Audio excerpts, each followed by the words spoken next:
Good evening, ladies and gentlemen. I'm George Riley, Vice Chair of the Planning and Zoning Commission, sitting in for the Chair, Steve Olvaney, this evening.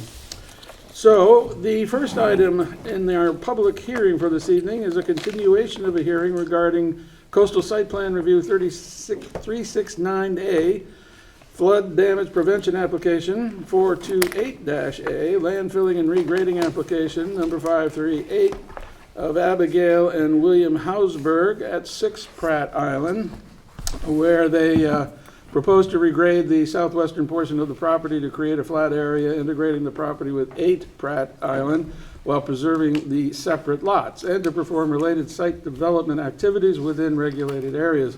The .76 plus or minus acres subject property is located on the southwest side of Pratt Island, approximately 820 feet south of its intersection with Baywater Drive, and is shown on Assessor's map number 55 as lot number 115 in the R1 zone. And we will tie that in with the next item, which is a continuation of the public hearing regarding Coastal Site Plan Review number 155A, Flood Damage Prevention Application number 159A, Land Filling and Regrading Application number 539, 8 Pratt LLC, 8 Pratt Island. That is a proposal to raze the existing residence and construct a new 3-bedroom single-family dwelling in the same general location, construction of a new driveway, patio, terrace areas, and new pool and spa, and to perform related site development activities within regulated areas, including regrading of the property and installation of stormwater management. The application proposes to integrate the lot with 6 Pratt Island while preserving the separate lots. The 5.53 plus or minus acre subject property is located on the southwest side of Pratt Island, approximately 1,000 feet south of its intersection with Baywater Drive, and is shown on Assessor's map number 55 as lot number 116, R1 zone. Okay, and I believe, Mr. Donite, do you need to tell us anything about this? Sure. Please. Yeah, so this application has been continued numerous times from September 27th, partially to allow for ZBA variances that were granted for setback and location of equipment on the property.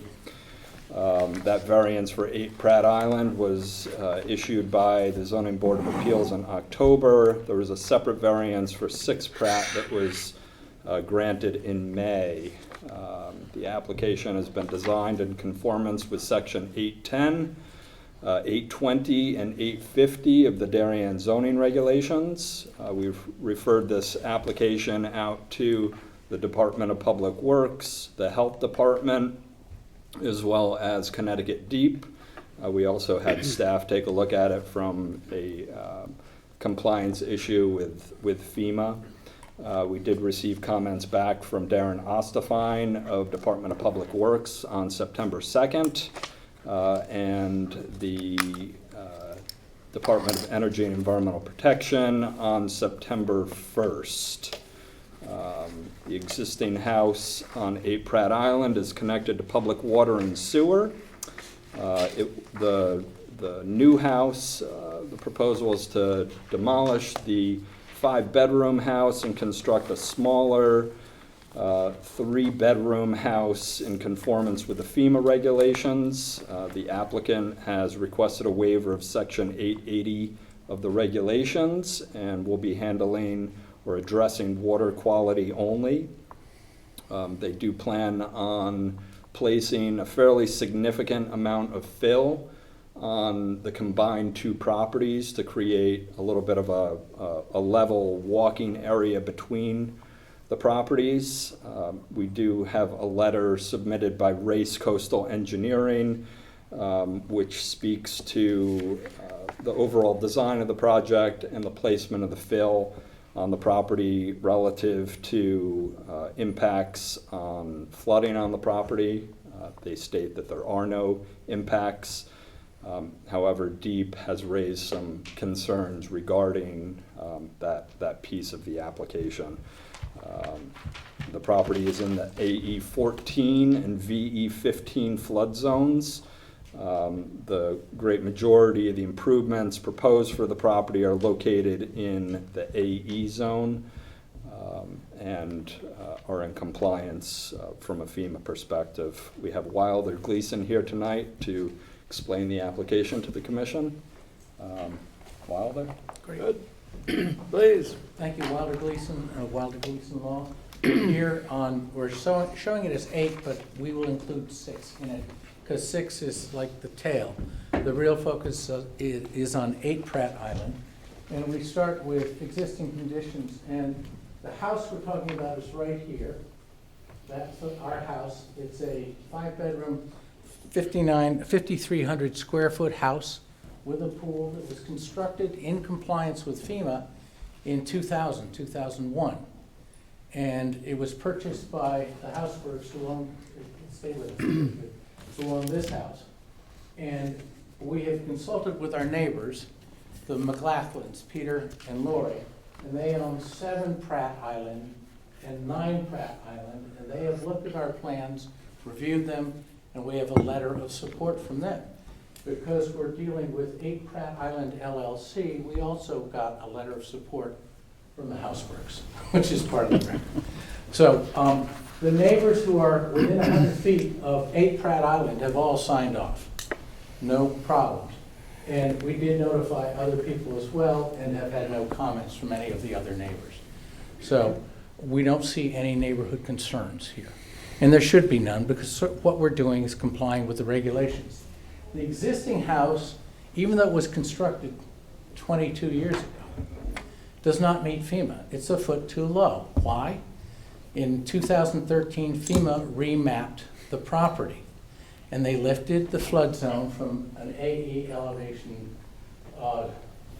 12, which required you to have the first floor at 13, to an AE elevation 14, and a much bigger velocity flood zone, which has created difficulties as we work through this project.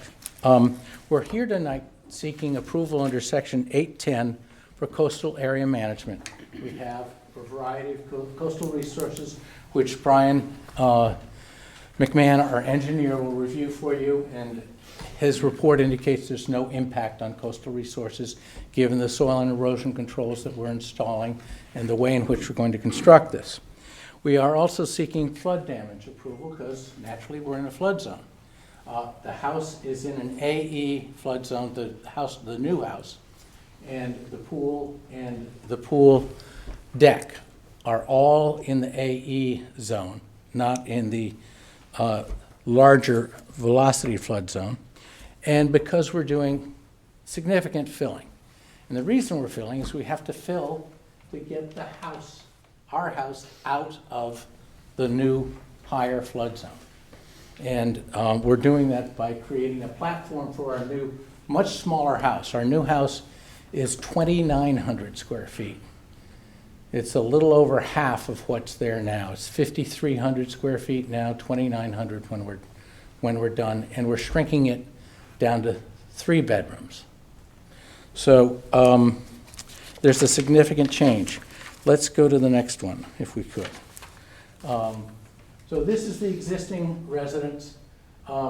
It's 25 feet from the property line, the McLaughlin property line right now. We're supposed to be 40 feet. I got a variance back in 2000 to locate this house this way.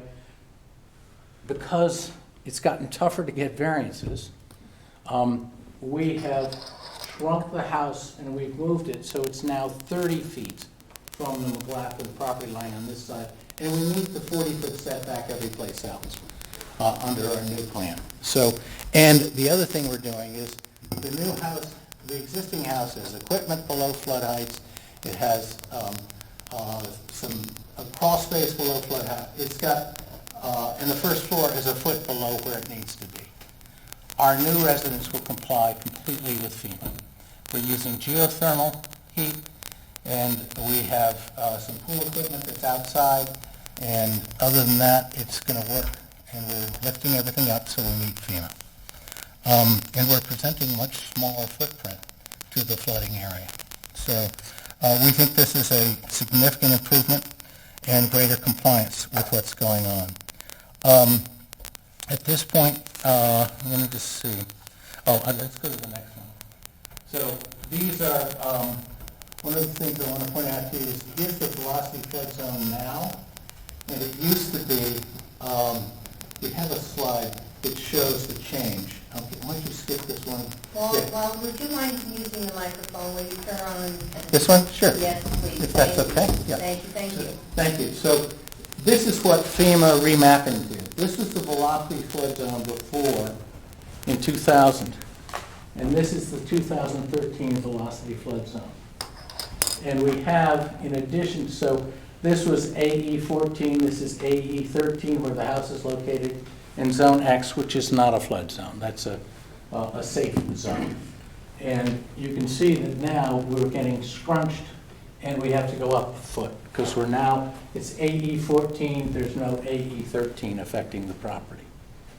And 20 years from now, who knows what'll happen. But that's sort of where we are on that. Thank you, Nick. Let's go back.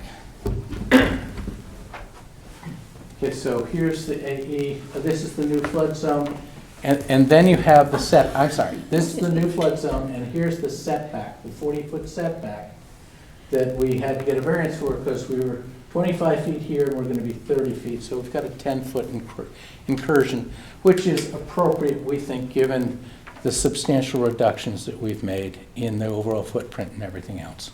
So at this point, I think we'll just turn it over to Brian to address CAM and the other parts. Good evening.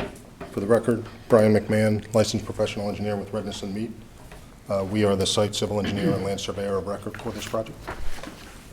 And so what I'd like to do is to start with the proposed site plan and just to point out what's being proposed on the site. The existing drive, which comes up here, will continue to go up to this side, southerly side of the house. This is the proposed footprint of the house here, patio, outdoor, pool. As Wilder mentioned earlier, you can see the difference between where the old house was, which is this line here, and the new house will be. It goes from about 25 feet to proposed 30 feet setback off of the property line. There will be pool equipment, as you can see here on the edge of the pool, that will be elevated. A utility pad here to 1 foot above the base flood elevation in compliance with the regulations. As far as the coastal resources, there are rocky shorefront here, bluffs or escarpments here with the steep hills, beach area here, and we did have a soil scientist visit the site recently within the past month or two, and they identified a small pocket of tidal wetlands right here. And you can see that this is the 50-foot setback to those tidal wetlands. All disturbance, certainly there's no disturbance within the wetlands themselves. Let's see. You can go ahead. So this is what Wilder had described just a moment ago, and the dark gray area is the increased encumbrance on the property due to the VE zones. And a slightly smaller Zone X. Okay. And this just illustrates not only the flood zone limits here, but also the limits set on the proposed site plan here in the proposed house and how encumbered and restrictive the site restrictions and setbacks are. So this is the proposed grading plan. You'll note that there is fill, 1 to 2 feet of fill in this area here. There's a foot to 2 feet of fill in the driveway area here. And of course, we are filling up, as Wilder mentioned, in between the two, the common area between the two properties, between 6 and 8 here. And we are filling up really a significant amount of proposed fill on the site. As we've stated in the application, it's about 1,900 cubic yards of fill that'll be necessary for the site. A significant portion of the fill that's being brought in is to raise the house up. The grade out there is low now. The house, as Wilder had mentioned, is non-compliant with respect to the flood regulations. The finished floors below the flood elevation. There is a crawl space that may not meet the standards for venting, et cetera. And so the fill will be primarily to serve two purposes: allow us to raise the house and have it slab on grade, and to raise the yard in between the two properties. Again, it's about 1,900 cubic yards of fill. This is our erosion control plan. You'll note that we're showing two sort of accesses here, one across the yard for 6 Pratt, and then one up the driveway here, and stone tracking pads on each. We do show perimeter controls all the way around the site, as well as around any stockpile areas that will be used. I know there has been some concern expressed by staff about the level of fill that's being brought in and the operation of bringing it in at 1,900 cubic yards and anywhere from 10 to 15 yards per truckload. That translates to about 125 or so to 190 truck trips. We do expect that during construction, it will be more or less phased, and that we don't anticipate bringing all of the fill in at once. I expect that in the beginning, there will be fill brought in to prepare the pad for the building site. More fill will be brought in to implement the grading in and around the proposed building, and then in the end, probably bringing the last fill will be the fill between the 2 yards to create the yard space. And so if you look, if you consider if it's between 125 and 190 truck trips, and we do it in 3 phases, bring the fill in 3 phases, it's about 50 yards, or 50 truck trips per phase. We expect that it'll be about 10 truck trips per day. And so if you can imagine 5 days to achieve 50 truck trips on each of those 3 phases. This is our utility and drainage plan. We are proposing an infiltration system within the fill to treat for water quality about 7,000 square feet of impervious coverage on the site. That will help in addition to the drains with deep sumps and outlet traps on them. It will help to not only filter out sediment and floatables, but it will also serve to cool off the runoff and promote infiltration back into the groundwater table. All in all, it'll be an enhancement over what is out there now. And this is just, these next 2 slides are just, this is existing conditions in the green space and impervious coverage on it. And the following is proposed conditions. There's a net decrease of about 1,500 square feet of impervious coverage on the site. This is a letter from Pollock and Partners, a Greenwich builder/developer who is involved at the moment with these projects on behalf of the client. The client has consulted them with respect to the issue of the earthwork operations, and they're experienced in building homes like this, and it simply confirms from the contractor standpoint that this is not an unusual or overly challenging earthwork operation. And with that, I'd like to turn it over to Azure.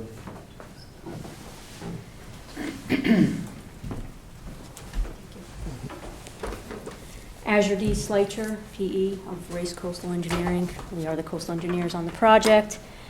And so what we looked at on this site development plan is for compliance with FEMA with respect to Section 825 of the Darien zoning code.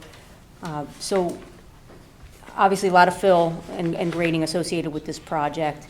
And so what we do, the project team will give us a site plan of their proposed grading and contours, and then we'll analyze it using standard FEMA methodology for wave crest elevation. So as the wave is traveling, from Long Island Sound across the site, what happens to those waves?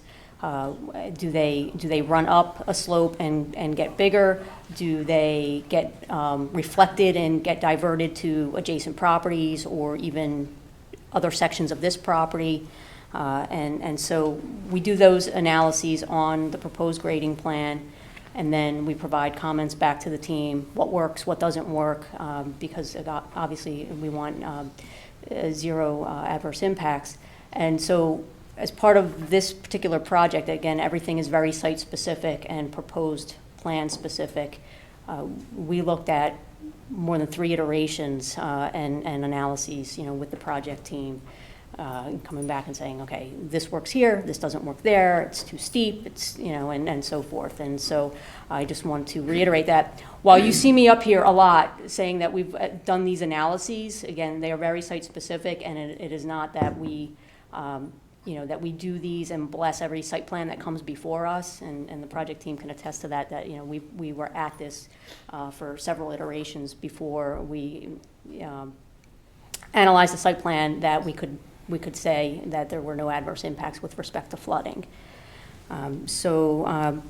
Again, this particular plan, and actually since the last time you saw it, was tweaked a little bit more as a result of the ZBA process, where the grading was moved back a little bit from the seawall and reduced a little bit further from that last iteration. So had been reduced, and again still works. So 4 iterations total that we did, for this project.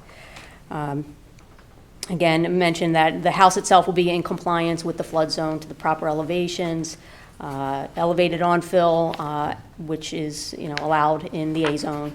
All the pool equipment and everything will be appropriately elevated, and things that are in the flood zone, the pool area, the terrace, and those things will be designed appropriately for the forces that they would experience in that base flood. And so race is on the design team for those elements. And I think that's about it. Any questions before I hand it off? At the moment, no. When do we have Mr. Gleason wrap up? Dick, do you want to come on? No, good morning. So Jake Watkins, the project architect, will speak to. Jake Watkins, Roger Ferris and Partners. Just quickly, running through the landscape plan, there are several trees on the site that we reviewed with an arborist, recommending having these trees, actually all of these trees removed here. We actually want to try to save this tree and save this tree, but these will be removed as part of the process based on his recommendation.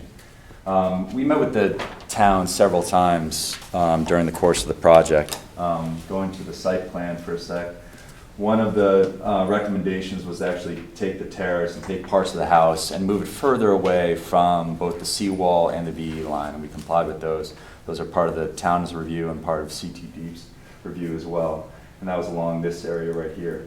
The overall house is small compared to what's there now, and compared to what most people would try to build in Darien, Connecticut. It's not a large structure. It's 3 bedrooms. It's 2,900 square feet. The existing house there is 5,800 square feet, plus or minus. You can see from this diagram right here. Most of the fill, going back to that point, is for the property itself right here. We need to bring this into FEMA compliance. The existing grade on site is at 8 feet. We need to bring it up to 15 feet to meet FEMA. That's a lot of fill for this small house right here. If we were to build a bigger house, it would be more construction, more trucks, more guys. The amount of trucks that are being used for this particular project for the fill on this site is completely within the norm of a normal construction project. Just to bring it to the final kind of reason, if you go to the last, ground floor, top floor is 3 bedrooms, roof. Just the reduction of nonconformities, we've taken great care to make it a modest structure, a modest project. Setbacks have been improved. The volume has been dramatically improved to what's there now. The finished floor elevation, the equipment elevation has all been increased. The building footprint has been reduced by 1/4. The total impervious coverage has been reduced by 16%. I think you'd be hard pressed to find a project like this in your town. Thank you. And lastly, we have neighbor support, and these letters are part of the record but we have Peter and Rory McLaughlin who have written, they've reviewed the plans extensively. They appreciate that we had moved the equipment. Initially, we had equipment located closer to their property than what you see now. We've decided to go with geothermal and to move some equipment into a closet inside the house, and we've pulled it away further from the McLaughlin property line.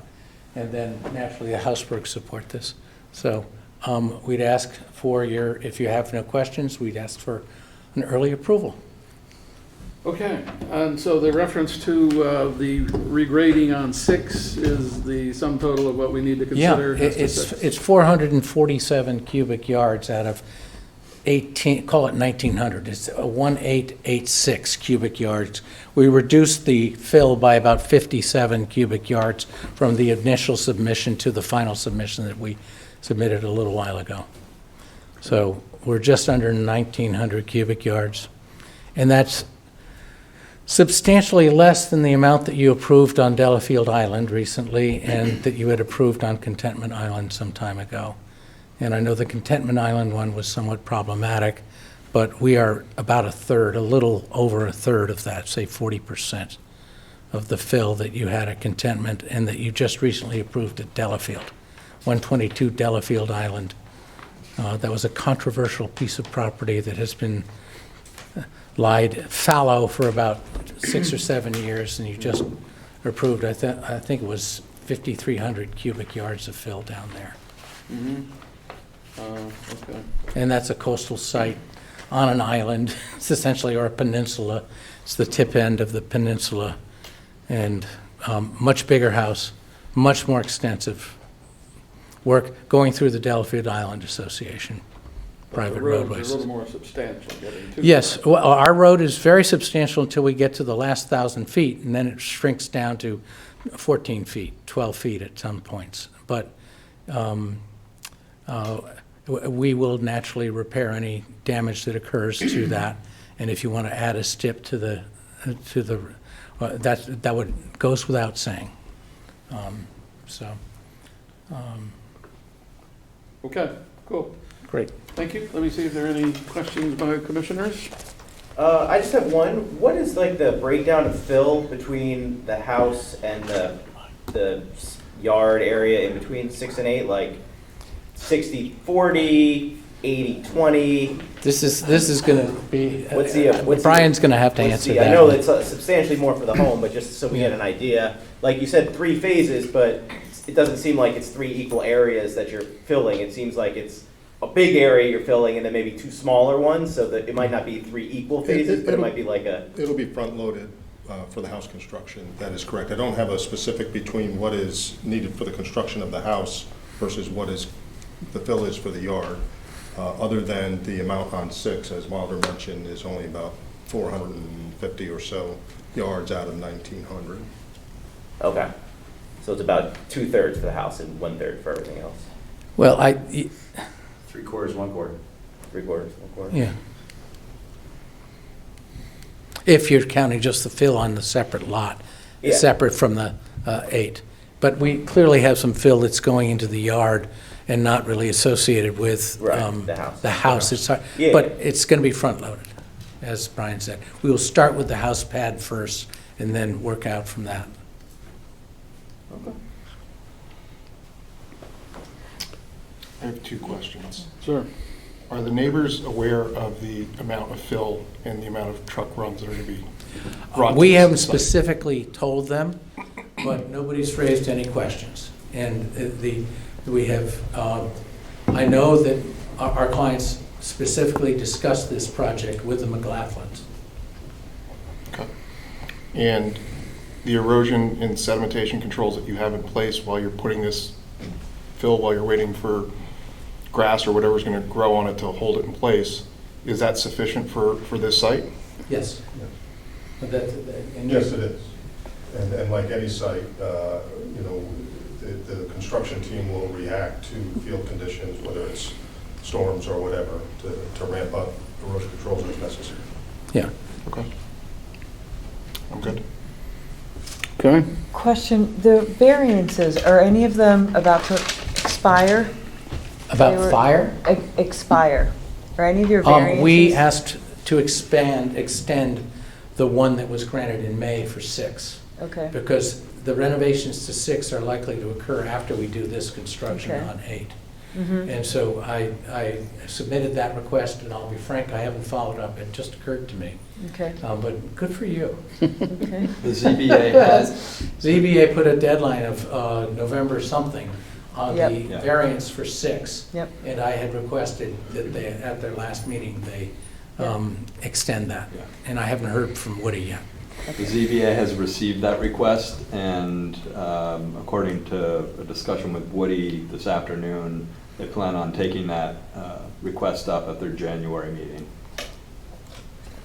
I typically have never had an issue with that when, in this case, we're trying to sequence construction. There's a perfectly legitimate reason why we didn't start the house renovations while we were trying to get the approvals for this one.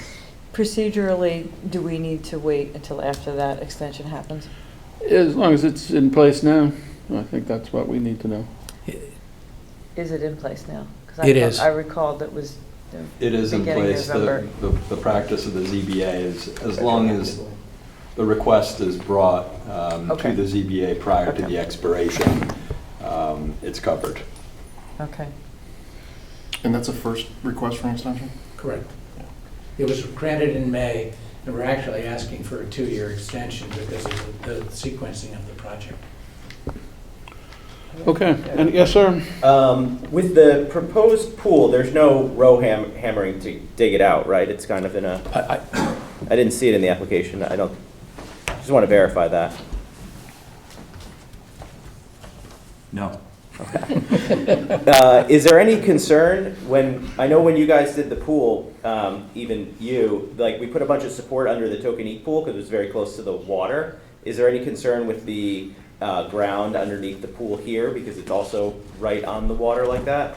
Was there any analysis done about what's going to go underneath it, or does it really make a difference? Is that from Ms. Fleischer, or Yeah. who should answer? I thought maybe Race would answer that? It might not be. This is only the second pool we've seen that's this close to the water in the last 6 months or so. Right now, we're not anticipating the need for any piles and Right. things of that nature. This, because the site is protected by a seawall and we're further upland, and we have, the site has been in a backfilled position, for Already. decades, unlike Tokenique, where we have basically beach sand Yeah. that is highly erodible. We have certainly different conditions, but as we get into the actual, physical design of the pool shell, should the soils immediately underneath it not be suitable just even for the dead load of that pool, it may require some piles, but right now we're thinking not. And again, because everything is being elevated from existing grade, most of that pool is going to be At grade right now. at Or close or to. above grade on this fill, so we can bring in the appropriate structural fill and consolidate it properly. Okay. I would add, there's evidence you can see in the existing survey conditions of rock ledge. In Tokenique, why I Tokenique was asked about built the on the hammering. narrow filled area between Butler's Island and Contentment Island. And so that was all fill from the early 20s or before. And a lot of it was organic. And so we had issues with Tokenique, and there's a lot of investment in those structural helical piles that are going to support that pool, designed by Azure D and her team. So, Okay, thank you. thank you. Other commissioners, questions? One last Ms. question. Barsanti? Does the Norotan, and this might be a question for Fred, is there anything within the Norotan Bay Association that we need to be aware of with regards to noticing neighbors additionally, or anything that's beyond the normal course of public notifications? No, there really isn't. It's a private road outside the jurisdiction of the commission. Okay.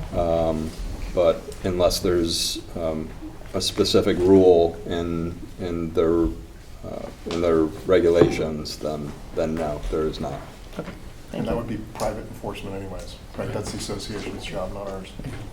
I'm unaware of any restrictions like that in any of the private associations that we're involved with. I think they will take positions on applications that are of significance to them, as I think you may have had some comments about 122 Delafield, but we're happy to have a stip that we will restore the roads. Any damage that we cause gets restored. You'll deal with Roten Bay and Pratt Island? Yep, whatever it is, we'll deal with. Good, okay. But it's Other not, questions here? Okay, any members of the public wish to address this application? Seeing none, no reason to keep this open, I don't believe, right? So I would entertain a motion to close. Mr. Belgatcher, go ahead, Kelly, and Ms. Barsanti seconded. All those in favor of closing, that's unanimous. Thank you very much. thank you. Good timing. Okay. Next on the agenda is the site plan application number 264B, land filling and regrading application number 541, Darien Board of Education, Holmes Elementary School, 18 and 32 Hoyt Street. The proposal is to renovate and construct additions to Holmes Elementary School, including eliminating temporary portable classroom buildings, renovating and expanding the library, constructing classroom additions, a new main entrance and outdoor courtyard classroom, correctly sizing general and special subject classrooms, upgrading building systems, and adding parking spaces to existing parking areas, and to perform related site development activities, including adding landscape plantings, restoring and adding to hardscape areas, and installing stormwater management. The subject property is situated on the west side of Hoyt Street, approximately 90 feet north of its intersection with Phillips Lane, and is shown on Assessor's map number 25 as lots number 144, 145, and 146 in the R1/3 residential zone and the Municipal Use Overlay Zone. All right, good evening. Mr. Donite, anything in particular you would like to advise us of at this point? This is the third school that the commission is hearing tonight. Last week, the commission heard Henley and Royal. This application differs slightly in this includes a land filling regrading application in addition to site plan review. So that special permit aspect of the application gives the commission slightly more flexibility regarding the timeframes on approvals. This has been designed in conformance with section 850 of the regulations, like I mentioned, for land filling regrading, as well as site plan review under section 1020 of the Darien zoning regulations. The application was referred to the Department of Public Works, the Fire Marshal's Office, the Darien Legal Traffic Authority, the Health Department, and that was it. We received comments back from the Traffic Authority and Fire Marshal's Office. Captain Alyson Johnson of the Traffic Authority noted that she was concerned with the lack of parking, and she doesn't believe 16 extra spots are insignificant for any events. The Darien Health Department, David Knopf, commented that food service facility plans must be reviewed and approved by the Department of Health. And the Fire Marshal's Office really had no comment on the application other than that the designs must be approved by the department. Could you give us the, what did the captain say about 16 additional parking spots? Her specific language was she's concerned with lack of parking. I don't believe 16 extra spots are insignificant for any events. So Okay. we can perhaps clarify that with her. But Okay. You'll note from the applicant's presentation, the applicant will expand on this, that there's been a couple iterations of the plans based on comments from neighbors and ongoing discussions with the building committee. There was originally a plan for additional parking on the site that was cut back, and now they're proposing just 16 additional parking spaces on the site. Oh, okay. I thought it was 10, but okay, 16. Okay, that's what we need to know. Right. Okay. The application was peer reviewed by Todd Ritchie of SLR. He submitted comments this evening, dated November 29th, for the Commission's consideration. And Greg Del Rio of Hardesty and Hanover reviewed the application from the perspective of traffic and parking. He submitted comments dated November 28th for the Commission's review and consideration. The Commission will also note that there's 3 lots in being reviewed by the Commission here tonight. 18 Hoyt Street, which is the lot the school sits on now, as well as 32 Hoyt Street, which is the former Curtis property, and then a larger open space parcel directly adjacent to those parcels. As part of this project, those 3 lots would be combined. And let's see, what else do we have here? We have Eric Kyer here of KG&D Architects, who's the applicant's representative with the rest of his team this evening. And Eric can summarize the proposal for the Commission and answer any questions. Excellent. Please, take it away. Chairman Riley, members of the Commission, good evening. For the record, my name is Eric Kyer, KGD Architects. Could you spell your last name? K-A-E-Y-E-R. Thank you. That's Eric with a K. Thank you.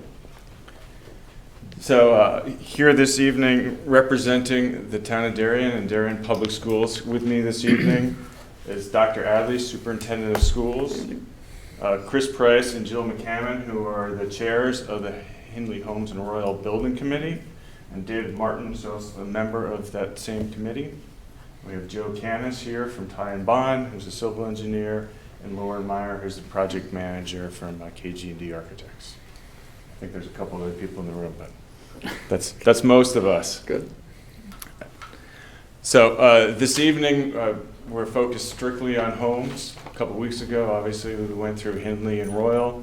There's a lot of similarities to homes to the other 2 projects, purposefully, but there's also some differences as well. So we're going to go through, I'll do most of the presentation, and Joe Canis will address some of the civil engineering and landscape issues.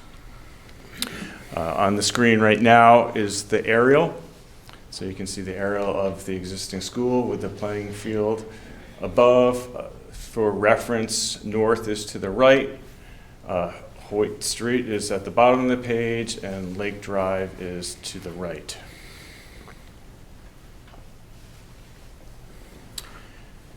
These 2 photographs are the existing conditions on top.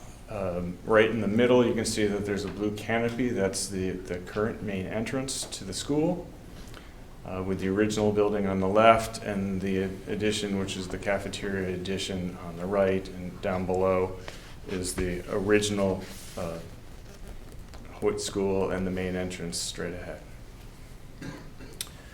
Won't go into all these photographs, but important in this slide has to do with the zoning information.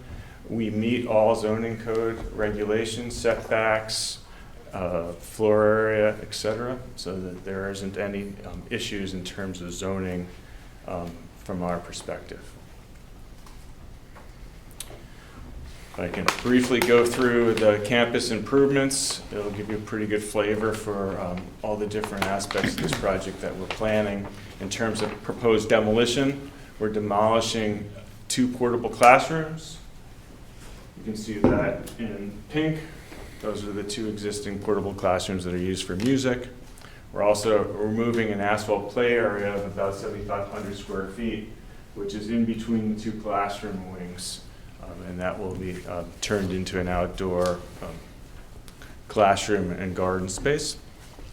In terms of new construction, there's a one-story addition off of the existing library so that we can, per the ed specs, make all 3 libraries in the district that we're working on approximately 3,200 square feet. There's a 2-story classroom addition on the west. There's a 1-story music and main entrance addition adjacent to the main parking lot and to the north. And then there's this outdoor classroom courtyard that I just mentioned, which is for social and educational uses. Other building improvements including we're replacing portions of the roof. A couple years ago, you replaced a significant portion of the roof. There is one slide that shows the 2 sections of the roof that are planned to be replaced. We have new mechanical equipment as well as mechanical screening that's going on the roof, as well as photovoltaics, and that's shown in slides that you'll see in a few minutes. We are also adding, I believe it's 16 parking spaces. We currently, I believe, have 78 parking spaces on campus, and this would bring us up to 94 parking spaces on campus. We're adding stormwater management to address the additions and work that we're doing here, and that will be done through a subsurface detention basin, which you'll see in a few minutes. We're adding a service emergency access road on the north side of the building to access the back of the campus, and you'll see why in a few minutes. We're providing fence screening for the dumpsters as well as for the generator, and there's additional landscape planting in different areas in campus. There's no change to the site access currently planned. Here's a Google aerial starting on the upper left. That's the existing asphalt playground that's between the 2 classrooms. Right here, that's planned to be converted to a courtyard. On the south end of the campus, we have 6 additional parking spaces proposed, and on the north end of the campus, we have an additional 10 parking spaces proposed. You heard a couple minutes ago about the 3 parcels being combined. That square right there represents the 32 Hoyt Street property. Most of this woodlands is existing to remain. And the one other thing that we're showing off here is that that's where the existing modular for the music department are housed that will be demolished. So at the end of schematic design about a month and a half ago or so, we presented to the Board of Education. There were some comments from the community, specifically from Lake Drive. We've had several meetings with members of the neighborhood, and they've also been invited to some of our internal planning sessions to voice, to see the evolution, as well as have discussions about why we're proposing to do things the way that we are. This plan right here shows where we started, where we have, that's actually where the existing dumpster is, but that's where the proposed dumpster will remain. We were showing stormwater basins that were open in the wooded area. There's a new proposed service drive which links from the main parking lot back to the rear of where the cafeteria is and kitchen.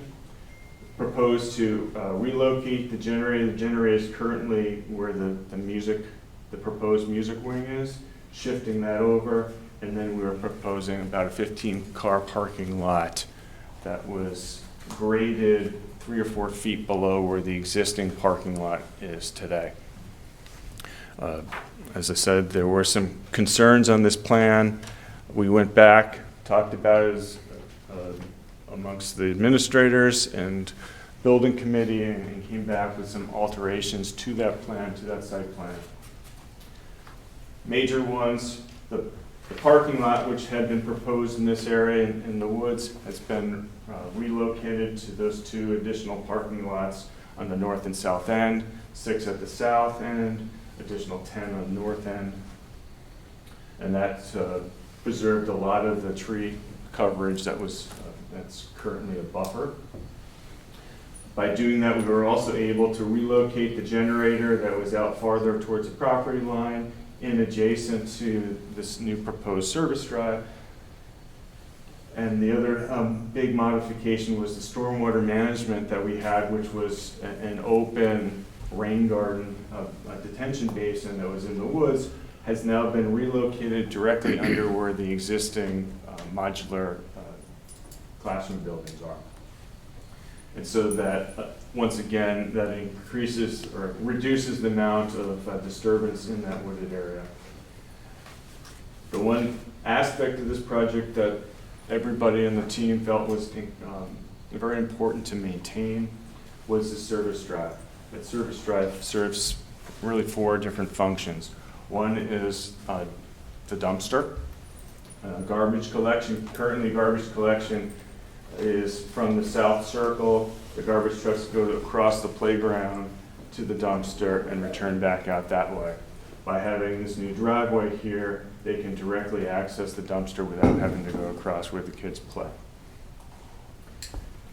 Second aspect has to do with service to the kitchen. Currently, service to the kitchen has a little turnout right at the drop-off, right adjacent to where the existing cafeteria is. And so it's right in the front yard.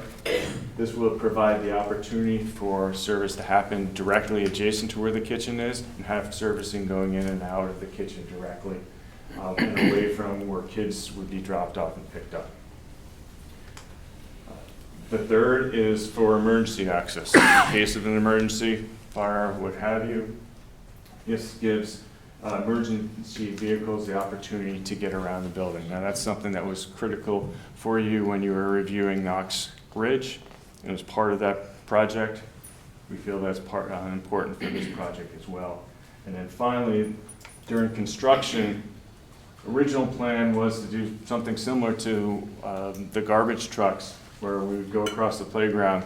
Because this is going to be an active school for the 2 years that this project will be under construction, it's really critical to provide a safe construction and separate the kids from the construction traffic that's happening. And this road would provide that opportunity.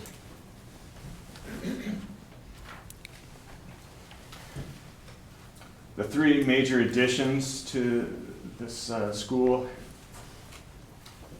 a new main entrance, as well as a connecting corridor to the music wing. And there's 2 classrooms out at the north end of the building.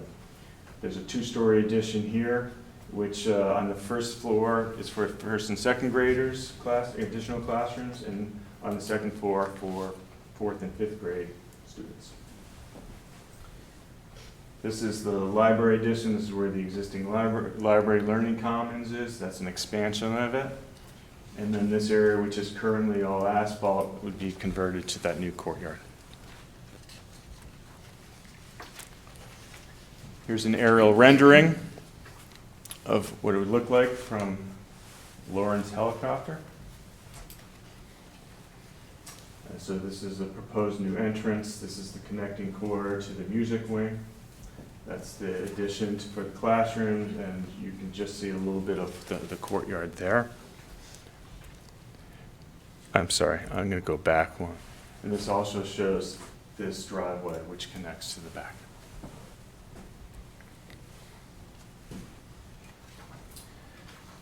Here's a view of the front from the parking lot. This is the existing main entrance right here, and sort of tucked into the corner.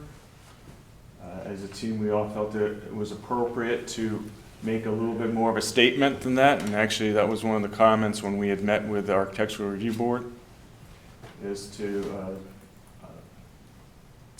analyze that existing entrance and see if we can do something with it.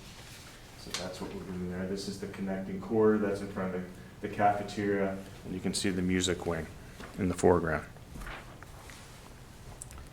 Similar in the back, this is the 2-story classroom addition. You can see a view of the courtyard here, and this is the addition to the library. You can also see the photovoltaics in the white on the roof here. Those are the photovoltaic panels, which were originally proposed to be installed, I believe, this past summer, but we postponed that because of this project, and it's being done in conjunction with this project because there's an awful lot of mechanical work that's being done, and the coordination between the mechanical units that are going on the roof and the photovoltaics is very important. Just from here, the two roofs, this whole section here, all that roof work has been completed. It's this roof here, these roofs right here, and the cafeteria roof that hasn't been done to date. And that's part of, it was an expanded portion of this project. By the way, you can see down here that the asphalt of the existing playground. This is a view from the ground, looking again at that courtyard into the library learning commons and beyond, and a photo at the bottom of what the existing conditions look like today. And with that, I'm going to turn it over to Joe. Joe Canis.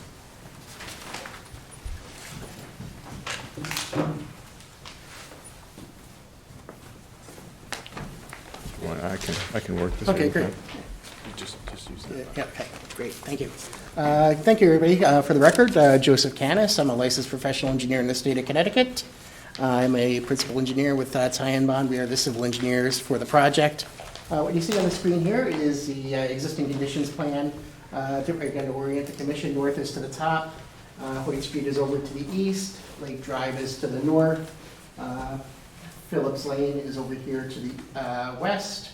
And the school is centered on the southerly portion of the site. The Curtis property is in this box here. What I wanted to point out here is the topography. You can see this is the wooded area that you saw in the aerials, and this is actually a depression, and it's actually sits lower than all the adjoining properties at this point here. There is a 500-year floodplain that crosses onto the site to the most extreme western portion of the site. It is not within any part of the site that's planned to be developed. So this is an enlargement of the existing conditions of the northeastern corner of the site. You can see the intersection of Lake Drive and Hoyt Street is over there. Joe, would you mind picking up the... Okay, I'm sorry. No, thank you very much. I appreciate it. Okay. Thank you. Sure. So what you see here, this is the former Curtis property, and that's at 32 Hoyt Street in that square there. You can see the two modular classrooms to be demolished, and you can also see the remains of the former driveway that went to the house that was on the Curtis property.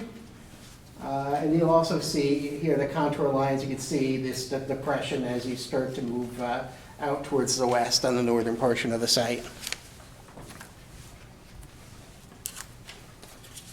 So the site demolition plan, what this shows is what's being removed in terms of the site. Obviously, the existing modulars are being demolished, but we're also removing the remnants of the driveway.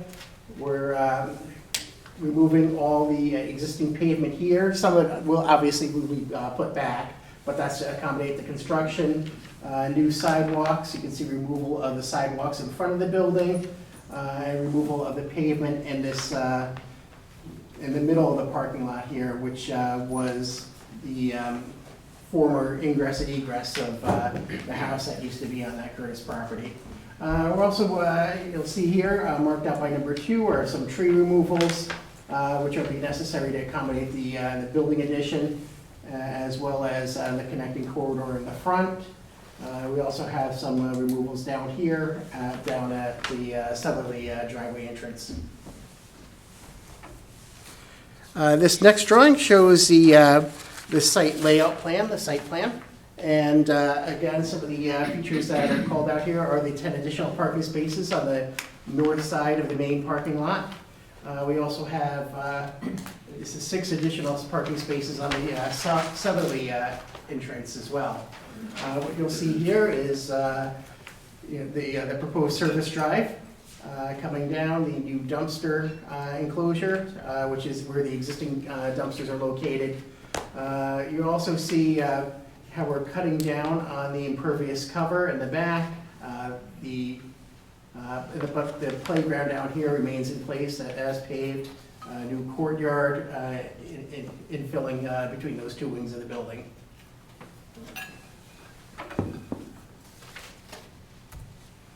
Okay, so this next drawing is the site grading plan.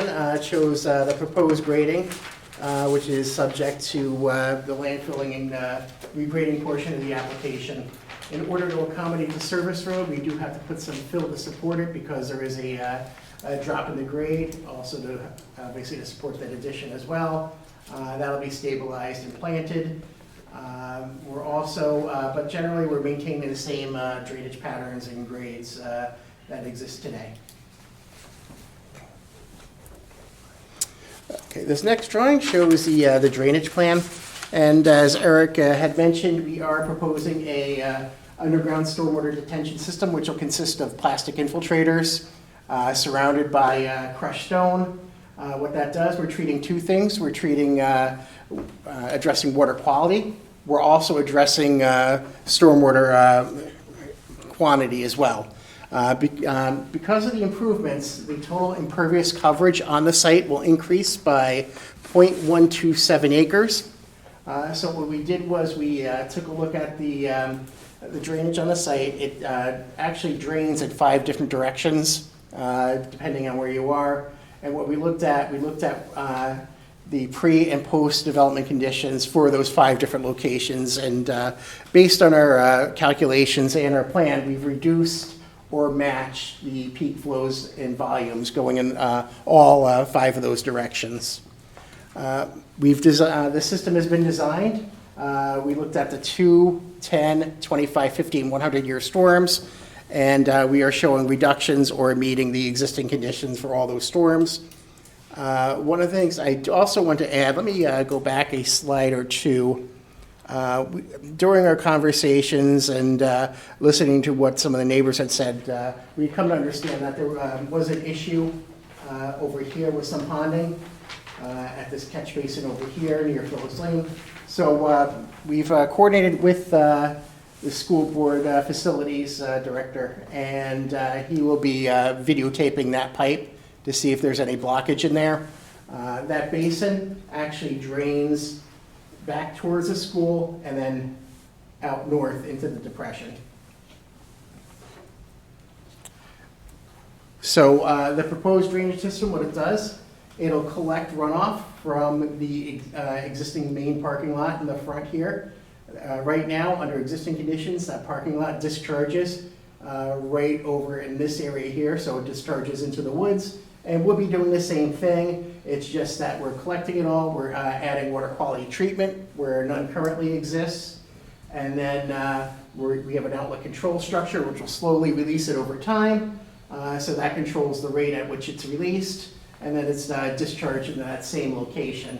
We're also discharging it onto a riprap apron to provide some additional scour protection that doesn't exist today.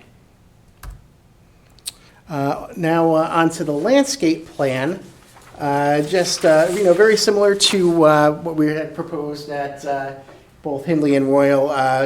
Looking at native plantings that were chosen because they're drought tolerant and also because they're low maintenance. Nothing that is really flowering that'll attract bees.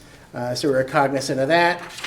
And then the courtyard. Here looks, very similar to what's being proposed at the other 2 schools. Again, what they're looking at there are, creating seating elements, gathering space with some playful, colorful elements with resilient surfacing, and to provide some amphitheater seating as well for outdoor lessons and things like that. I'd also like to add that we did receive the comments from SLR, from our peer reviewer. We obviously haven't had the time to completely react to them, but at first glance, I didn't see anything that's overly concerning. I think they're all resolvable, and we'll update the plans based on those comments. So that is all I had. So I'm going to turn it back over to Eric. There you go, sir. Thanks, Joe. Okay, thank you. Just a few more slides. So this slide is the same slide that we showed for Hindley and Holmes, so won't spend a whole lot of time other than we have core recommendations and design guidelines that were given to us from the Board of Ed, which included eliminating the portable classrooms, reconstructing or renovating the Learning Commons libraries, correctly sizing general and special subject classrooms, and upgrading all the building systems, mechanical, electrical, plumbing, etc. And we're following the ed specs. We're making sure that these are inspirational places of learning. We want to make sure that the community has access to the schools when the school's not using it, and sustainable design is a feature throughout all the design decisions that we're making. Right here are the floor plans. Might be a little confusing. On the left is the first floor, and on the right is the second floor. In terms of the color coding, blue is new construction. The gray and purple are existing building components, purple being areas that are more heavily renovated. This is the roof plan. So the areas that are highlighted in green dashes are the areas of the roof that are planned to be replaced as part of this project.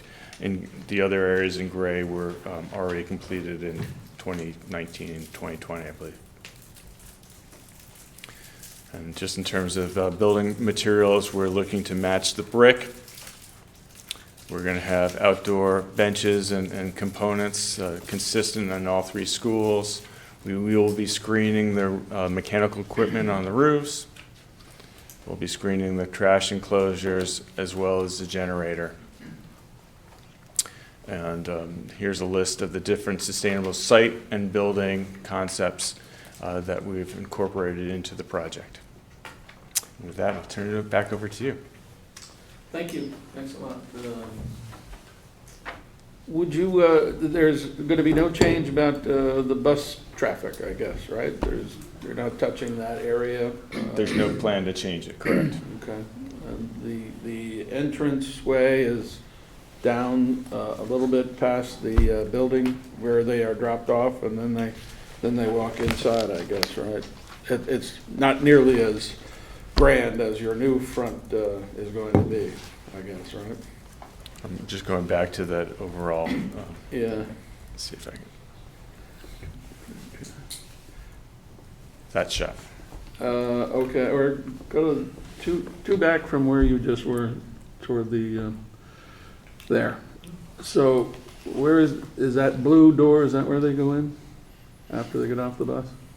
Actually, the third bus back is typically the doorway that they go in. Oh, that's the doorway?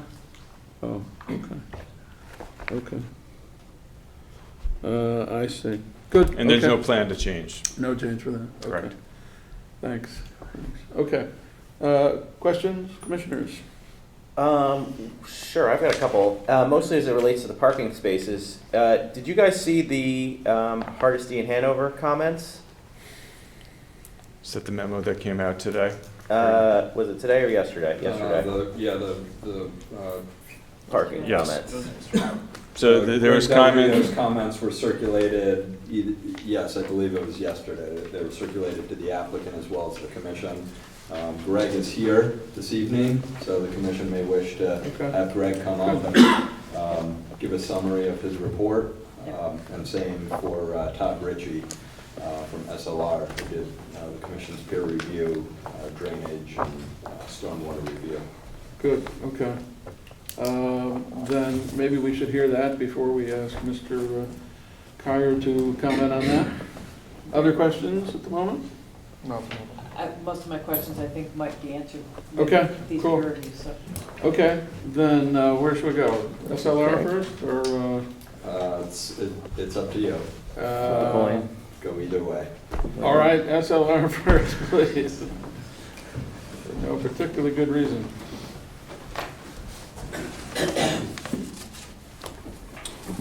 Good evening, Commissioners. My name is Todd Ritchie, professional engineer with SLR.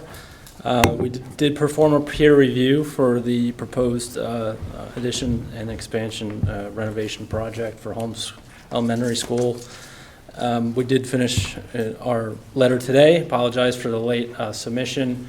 We were just waiting to see if there was any, we thought there might be some additional changes to the plans ahead of this meeting.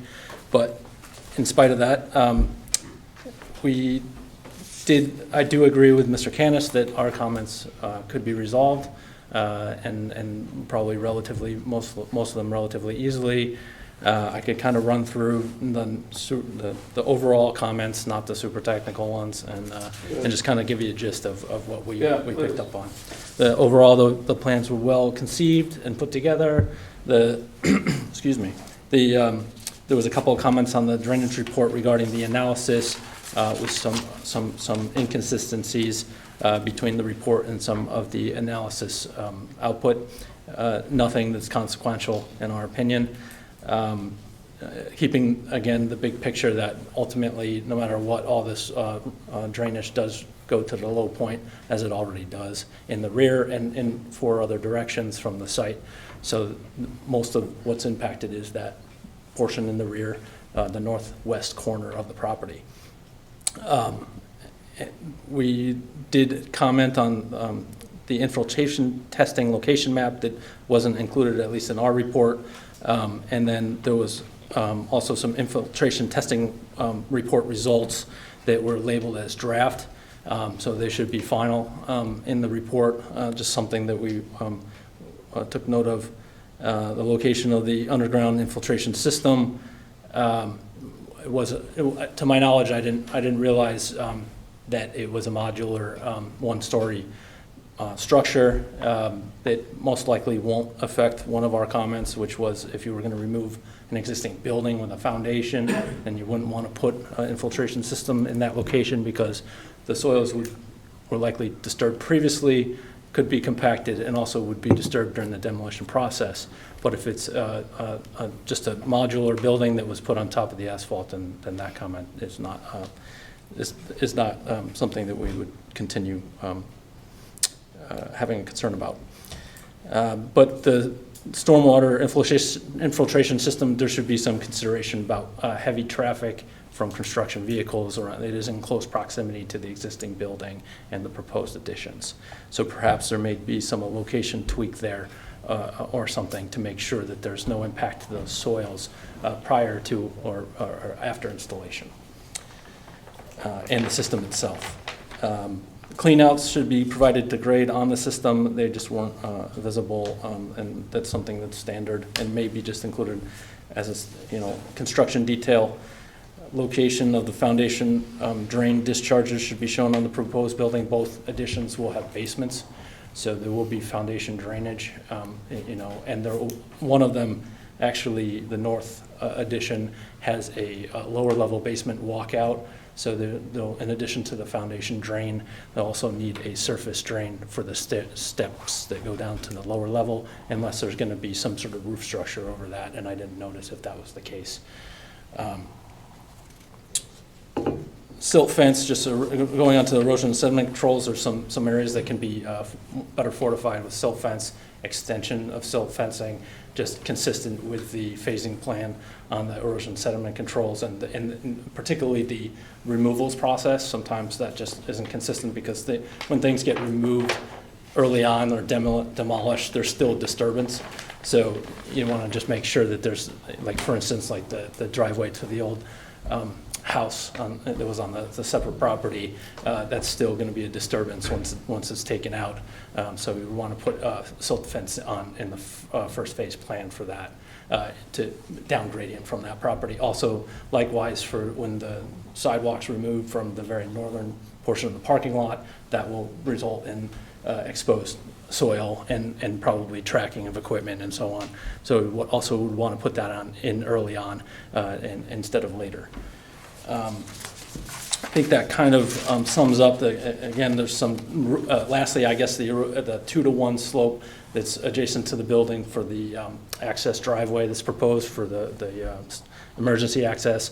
That slope we just recommend, like immediately after it's shaped and rough graded, that like erosion control matting be put down just to make sure that it doesn't wash out. It is on the steeper side. So ultimately, there's a landscaping plan that will be incorporated into that slope and stabilize it permanently. But right after it's rough graded, it should be treated with some sort of matting. And that's all that we have in our report. If you have any questions, be glad to answer them. Good, thank you, that's helpful. Sure. Did you get hard copies of the I do, report? I have them right here. Okay, cool. Did that, any question? Was there any, Great, thank you. was there any comparison to existing conditions in those low-lying areas in the woods?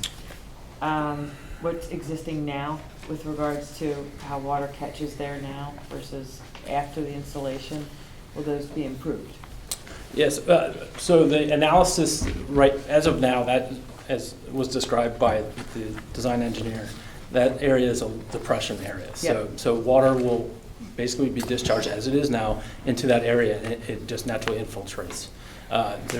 So what happens is, in this case, when you have the additional impervious surfaces, and you have, it's not so much the rate is concerned, even though it's being addressed in the report, it's the increase in volume, because there may be more water pooling in that area, and noticeably than before.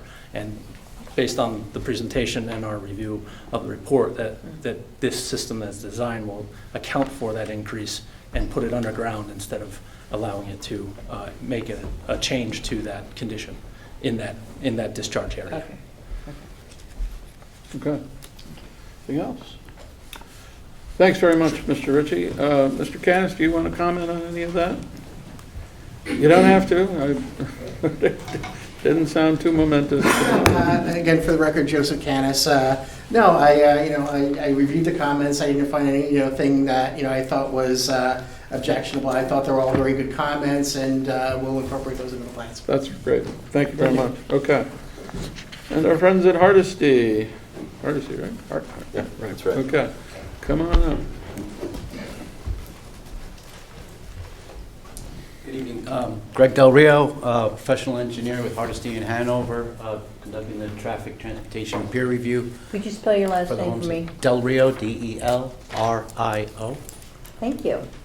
I'll cover three areas. So there was a question about the buses and the front driveway and the loop there. Basically, there's no change. We conducted 2 site visits. One of the mornings, the buses didn't pull all the way up.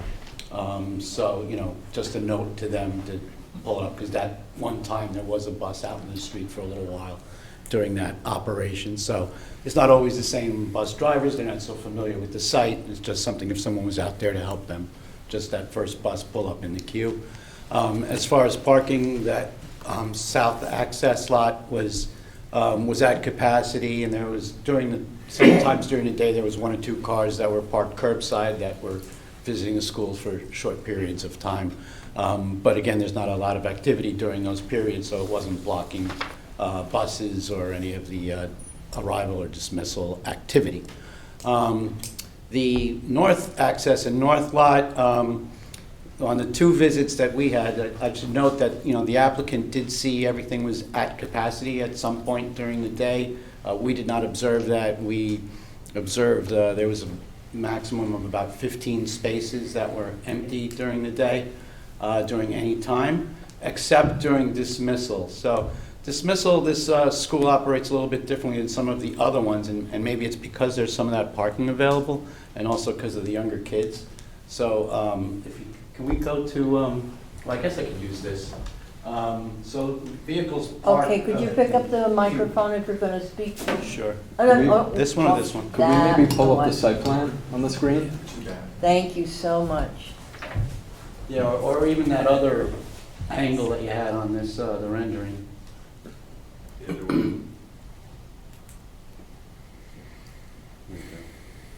That one, I guess. Well, no, we want to show the whole thing. There you go, that's probably the best to use.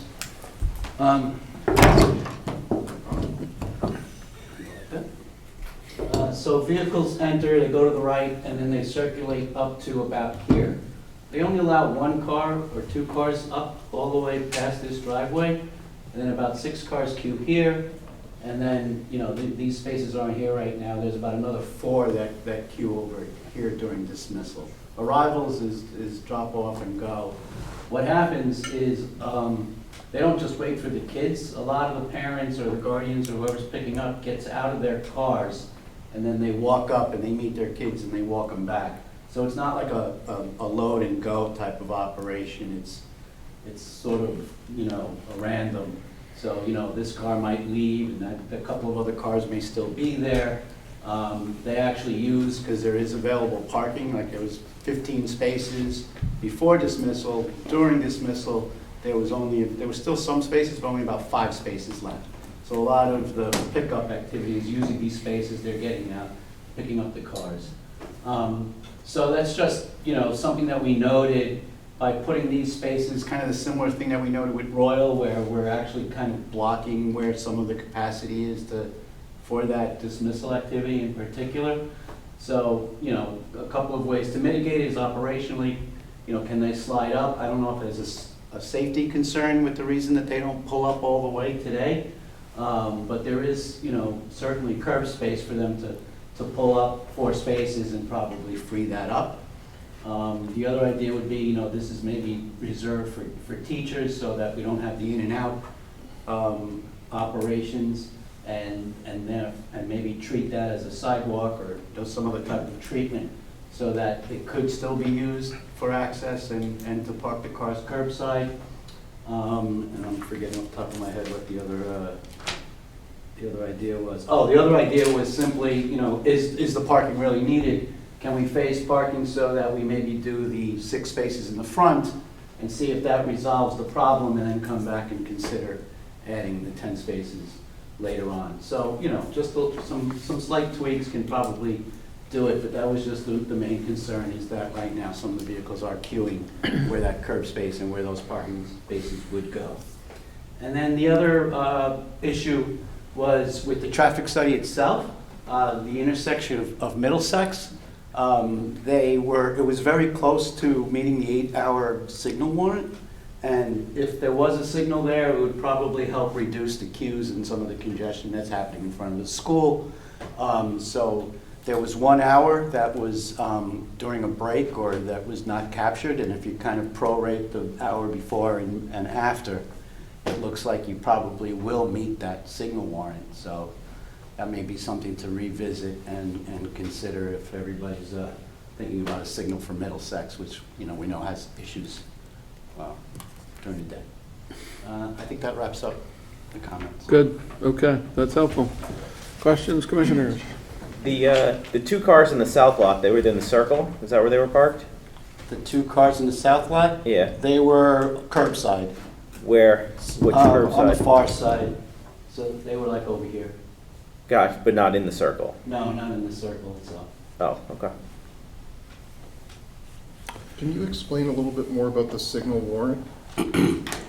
So in Connecticut, there's 8 warrants for MUTCD, but in Connecticut, Connecticut DOT really just pays attention to the 8-hour warrant typically to really implement a signal where there isn't one today. And so what it is basically, it's a threshold of the main street and the side streets. And when the traffic between the side street and the main street is above those thresholds for 8 consecutive hours, not consecutive, any 8 hours during the day, that meets the criteria for implementing a signal. So they met 7 hours, and that 1 hour that did not have data looks like if you took the hour before and hour after, you probably would meet it, and that would justify a warrant, a signal. And whose responsibility is that? Is that the applicants or is that the town to go through DOT? No, it's not a necessary thing. It's just you can do it if you want to now, since it's triggering the warrant.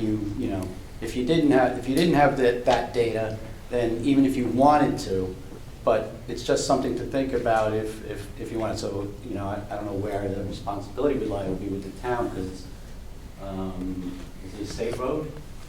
Yes. Yeah. So yeah, you have to get the approval and go through everything with Connecticut DOT. Okay. Anything else?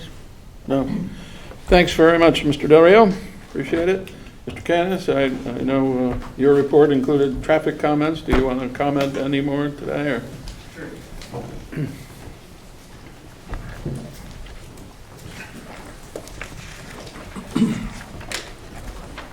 Yeah, for the record, Craig Yanis from Ty and Bond. We were contracted to do the traffic study for this expansion renovation. Essentially, what we came down to. I'm sorry, could you spell your last name? Yeah, Yannes. Thank you. And so essentially, we agree with Hardesty and Hanover's comments. We'll look at those and address those issues. Nothing really jumped out as something that we cannot address.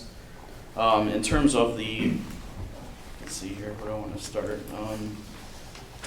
In terms of the warrants, this site, and Hardesty and Hanover reviewed this renovation is not going to add any student enrollment. So it's really not going to therefore significantly increase any traffic volumes that are coming to the school. So a lot of the analysis was basically showing what happens today. And we saw similar observations to what they saw in the field. We were also out there a few times. All the operations that Greg just described were accurate. So when it comes to the traffic signal itself, it is or at the intersection of Hoyt and Middlesex, would be something that was in the state's jurisdiction. It is State Route 106. I agree that the Connecticut DOT relies pretty much solely on that 8-hour warrant. We did do the analysis. We acknowledge that we need to look at that additional hour, and we're close to being warranted at that point. But the issue is whether or not it's part of this project or part of the town separate from this project. And I believe that based on the particulars of this project not increasing enrollment and basically keeping the existing conditions as they are, that it shouldn't be required as part of this project. And we did recommend that they have a crossing guard at the intersection now, making sure that that crossing guard stays there, operating the bike and pedestrian crossings that happen there to and from the school. And then obviously we also do recommend that the town continue to monitor the traffic volumes, the operations, the safety. So that was another thing at the intersection. Safety is one of the warrants. It did not meet that warrant. There weren't enough severe crashes to warrant a signal installation. So just to put that into the record. But otherwise, we will work with Hardesty and Hanover on these comments and resolve them. Good. Thanks, Mr. Yanis. Okay. Mr. Kerr, did you want to say anything further or wrap up? No. Okay. It's a wrap. It's a wrap. Excellent. Thank you. Do commissioners have any questions of Mr. Kerr? Yeah, I have a question. In regards to the parking, because I went and observed the parking, and there's a significant number of empty spaces currently. If there's no additional student enrollment here, based on all of your other traffic studies, why do you need more parking? I actually think that might be a question for the school district, but Mr. Yanis, want to attack I'll it? just come over here just in case. Oh. do you have a response? Yes, I do. Okay. Yes, I didn't comment on that part. So, for the record, Craig Yanis. So, we did see capacity of the parking while we were there. Being at full capacity, we mentioned that some of the cars parking in along the spaces or non-spaces along the loop. So I think it is an objective of this project to increase parking. We heard something from the local traffic authority about that as well. So it is a goal of the project.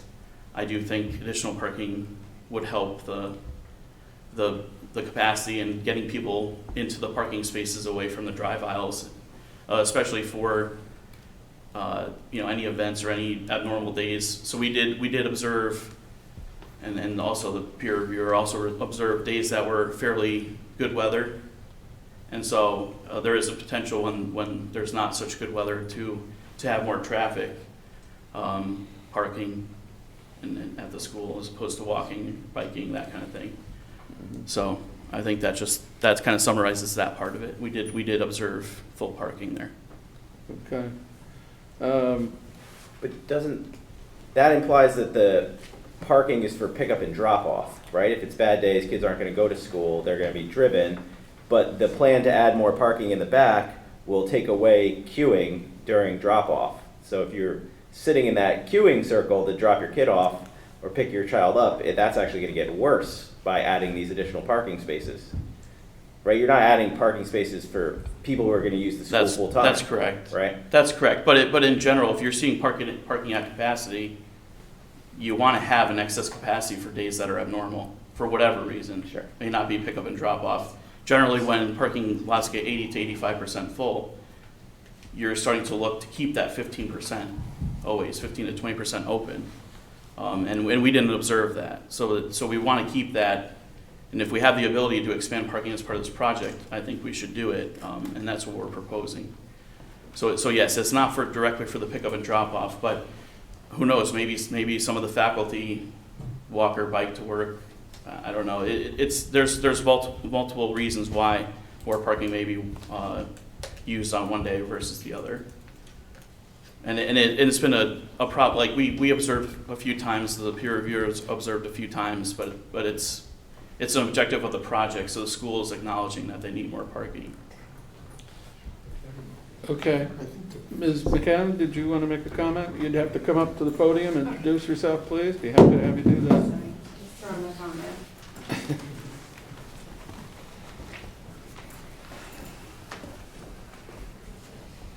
Jill McCammon, HHR co-chair. Could you spell your last name? Yes, MCCA, MM as in Mary, ON as in Nancy. Thank you. You're welcome. So two things to understand. One, we are looking at an increase in enrollment. If you look at our 2021 in the ed specs, we are at about 441, according to what we're projecting 8 years out. Again, for the purposes of the ed specs is 468, so that is a modest increase in students. Secondly, I think it's important to understand that based on our current enrollment numbers, we are looking at trying to accomplish about 95 spaces in each of our buildings. We're trying to do that based on looking at how parking works plus capacity. There is, of course, variability from campus to campus. But that's the number that we're aiming for based on the studies that we've done and that number's been in existence for a number of years. I think if you look at Ox Ridge, which actually is an elementary school plus a preschool, we actually have over 100 spaces that we've planned for. I forget the actual number, Alan, but because that is that campus has an even larger capacity. The reason why we have the parking spaces over there on the end is that we had originally planned to put them down in the Curtis space to keep them all in one spot and out of the way. However, based on conversations with the neighbors, which we had a number of public comments at our meetings, and we've tried to be responsive to those public comments, we moved them off of the Curtis location and have put them at the other spots on campus. We do understand that there's a trade-off in efficacy, but the feeling was that without putting them down on Curtis, we didn't have to build a retaining wall. Your neighbors don't have to have a light pole and a parking lot. They actually get to keep more of a wooded area, and that we could at least accommodate the spots at the far ends of campus. So that's why they are where they are. Good, thanks. One thought that has occurred to me, I'm most familiar with Tokenique, driving by it regularly, but it's not every day, but it is many days that there are cars, parked down Tokenique Road and all over the place. I assume that's typical of all the schools, and there's a program going on or something or other, so yes, they do fill up a fair amount. That's just what I was thinking. Okay, other questions? I'm a little curious because the traffic studies and the usage studies were all done assuming that there isn't going to be any additional enrollment. And now we've just gotten testimony that there is. I guess I put that to the traffic study experts. Yeah, so this is news to me, but I think I understand what we're potentially talking about here. The projections are a growth of the town, right? They're not directly, you're not adding this classroom in order to add student enrollment, correct? Correct. Well, we're accommodating existing enrollment increases. Correct. So the direct parts of this project that are being built are addressing the student population that's there today. Every school in every town has a study that projects if we grow by this much, this is how much we have. So we're talking about 8 years from now. And how many students was it? 20? About 25. I mean, out of 400 something students. So we're talking about a small increase. When we do projections for traffic, we always include a growth factor to the future. This project doesn't have a future because the existing is the future, right? But every project takes into account growth. And then the DOT would take that into account when looking at any of the operations on their roadway here, which it is a state roadway. So What was your growth factor? So we didn't have a growth factor because we're establishing the existing conditions and the existing enrollment. So talking 8 years down the road, we usually use 0.5%. But you didn't use any of this one? Correct, because we're not adding any enrollment as part of this project directly. The town is growing, that's a good thing. That's a projection, you don't know if that's true or not. But you're not adding any growth projections to your Correct. numbers? Okay. Correct. Ms. Bartholomew? Yes, I have a procedural question. Sure. With regards to the DOT. If you were to have done an 8-hour study and you did have 8 hours that did meet the threshold, Mm-hmm. is that when you meet a threshold, is there a process that gets triggered by at the Department of Transportation? And describe what that would be. So we do have the data, and we will include the data in the revised information we provide. So that's not an issue. If we meet the warrant, which means that, as Greg mentioned, you can move forward with a signal. Doesn't mean that you have to. Okay. Just means that you meet the minimum threshold. Yep. In order to install a signal. And so we would have to get direction as part of this project to bring it to them, to the DOT, that information, and ask them to review it and determine if a signal should be installed here. Now, I'll say that they've been very stringent with installing new signals anywhere, because there's several, including at many schools, that are not warranted. Some of which are in this town, some of which I've reviewed before personally. Signals that aren't warranted? That are not warranted by the current standards. So they exist today, they're part of the driveway. Maybe there was one we heard a couple weeks ago. But there's not enough side street traffic in order to warrant a signal. So they exist today because they were built many years ago. Mm-hmm. If you were to look at a new signal, new intersection, they'd be very stringent on these guidelines. And also, when it comes to schools, we know that there is that 10 to 20 minute period that there's congestion. They're going to be looking at the rest of the day. They're not going to look at the schools as being the reason to put in a signal. Understood. And there is some congestion at that intersection throughout the day. It doesn't reach the level that it does during these peak pickup and drop-offs. Another nuanced question is, Mm-hmm. to the extent you put that aside, can this process and the building process continue on in our own scope and not be beholden to a higher standard if you trigger this warrant? Like, that Yes. will not hold up this process if that's the case? It will not. And another thing to note about this project, even with the expanded size, it doesn't meet the threshold to be reviewed by the state. So the Office of the State Traffic Administration review is not required. Okay. So they're essentially saying that the building is not large enough, there's not enough parking to really warrant a review.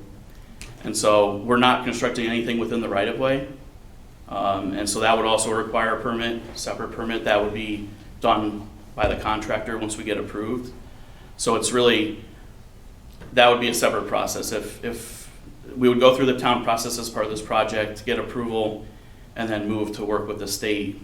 It's always the town acts first, Okay. then the state acts. Okay, very helpful, thank you. I just wanted to hear from our traffic peer review. Yes, okay, Mr. Del Rio, please.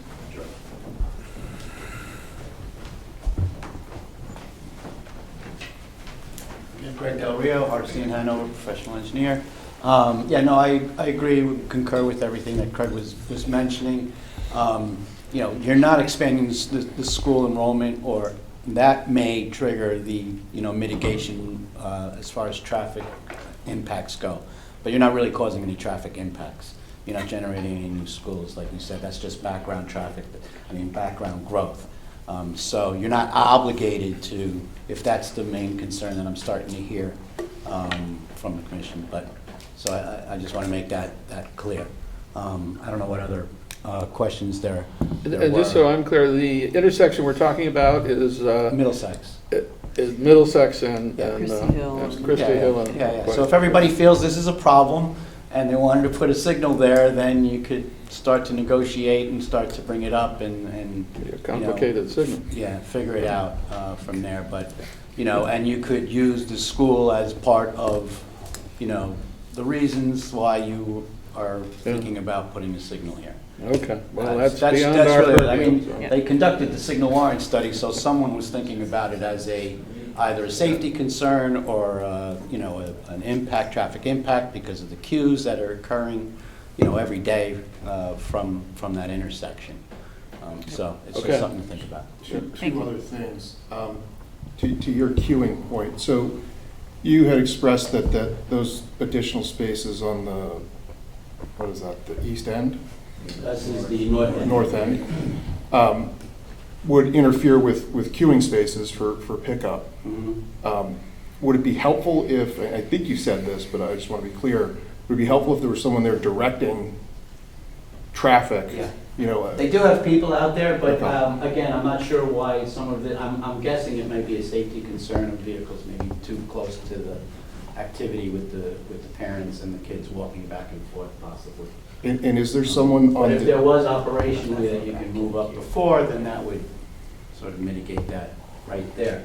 This is a tough call, with everything, so, I'm just trying to give as much of the observations and data, not make any judgments on which is better or worse.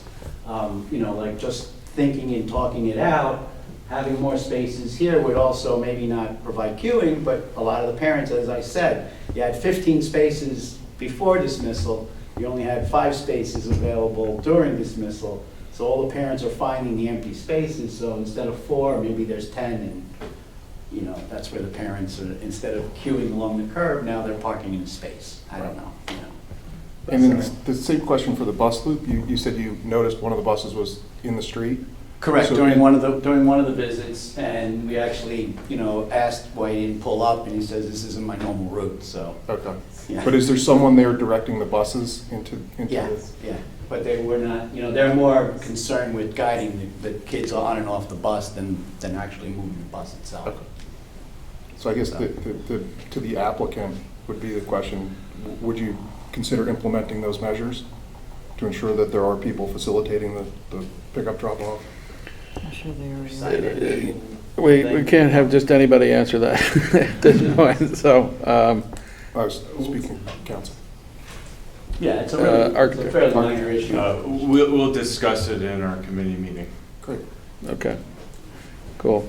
All right, can we open it up to others now? Everybody covered here? Okay, cool.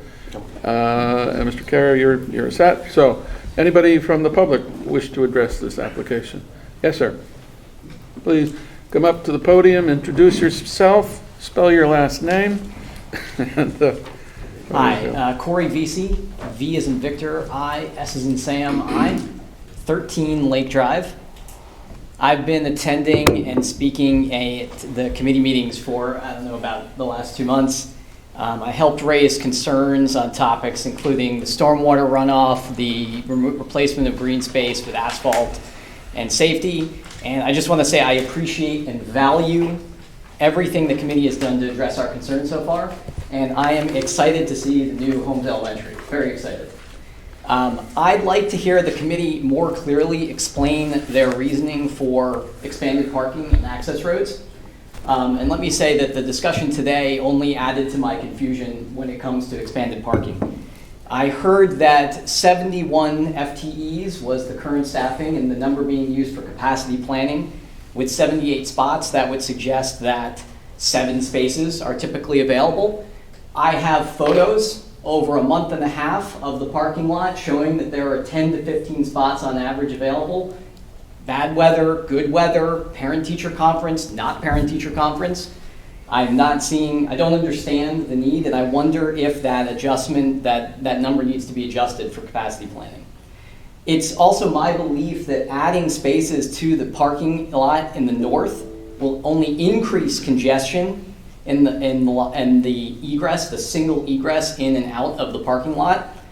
And parking along the side roads of Lake Drive and Phillips will continue to be needed and even preferred by some people dropping off and picking up to avoid that congestion.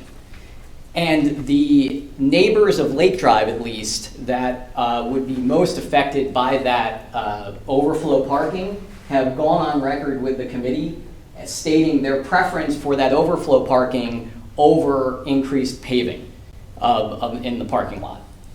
Regarding the access road, we've heard that deliveries to the kitchen was one of the reasons. Today, deliveries occur in the front of the school, not in the turnout. They don't interrupt pedestrian traffic flow, whereas deliveries through the access road would interrupt pedestrian traffic flow, and those deliveries often occur, I've seen them, when children are arriving at the school. Garbage pickup was cited as a reason, but garbage pickup occurs well before school opens, and I haven't heard any specific sanitary issues provided in committee meetings. Construction staging was cited as a reason for that access road. However, the need for temporary construction staging is not a reason for a permanent access road. Emergency vehicle access, which I understand the commission here is concerned with, was given as a reason. However, I've seen that there are differences in the size of these access roads and the consistency and implementation in recently renovated schools in Darien. So I'd like to understand better how the decisions around the access road at Holmes were made from the committee. And lastly, the safety issues with pedestrian crossing on that access road in the morning remain unaddressed. A fence or a chain was mentioned in committee meetings, but I don't see it in any of the plans, and it's not clear to me that it will be maintained or that it will be sufficient. Thank you very much for your time. Thank you. Appreciate your input. Understand that this is a point where we are taking in information and your comments so that we can consider them. The building committee can comment after we've heard from everyone if they wish. We can't get involved in some of the nitty-gritty that you have raised, but we appreciate your comments. Thank you. Okay. Anyone else from the public wish to speak?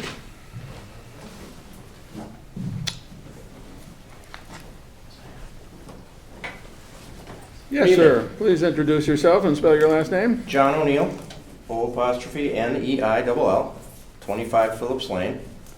I live in the property that butts the western side of the school, on the other side of the fields. There's been a lot of talk about Pratt Island and drop-offs. I don't know if anybody's mentioned the drop-offs that occur on the lake and the southern, we call it affectionately South Philly, down on the southern end of, or the western end of the school. It doesn't drop off 2, 3, 7, 8 feet. It drops off 20, 30 feet.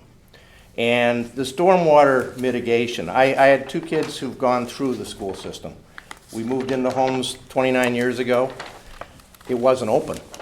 And we've seen them do a lot of good things. Temporary or modular classrooms have been there for 20 years, something like that. Love to see that gone. I'm not getting in the way of progress at all. But I think this commission, you builders need to understand there has been substantial flooding in the back of that school for years. There is one drain on the western side of that field that is apparently goes back to the school, under the macadam, and out into the ravine.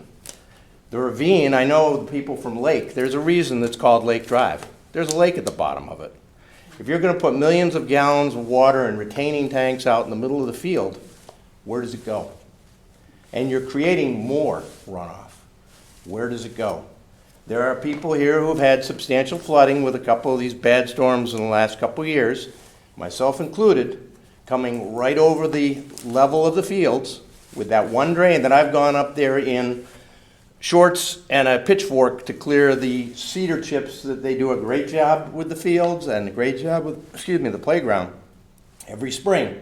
But all of that comes into that one drain, and they don't even know if that drain works. They're going to take a scope and look at it.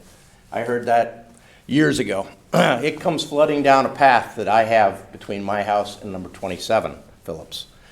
It is now starting to impinge on my yard, in my property. it's time that you put more than we'll just discuss, and there have been invitations. I haven't had an invitation. I got one from the head of education 2 weeks ago saying, this is the first we've heard officially of all of this construction. I've heard it back in October when I made my thoughts public with pictures from all the flooding down in Lower Phillips. And I gotta tell you, the people on Lake are concerned about that too. There's tons of water that's going to be added to what already, if you take a look at the pitch from Hoyt all the way down, goes one place, to that ravine, to that lake, that pond, that has no outlet from that to the river behind on the Stanford border. There's a lot that needs to be looked into, and that's where I'll leave it. I'm not against doing what you're doing. We expect traffic on Phillips and Lake. I don't know, you've projected 8 years out, what, 40 more kids? Are those kids all driving? 40 kids? 40 cars? I don't think so. They do take buses. You need to do a little bit more work on that.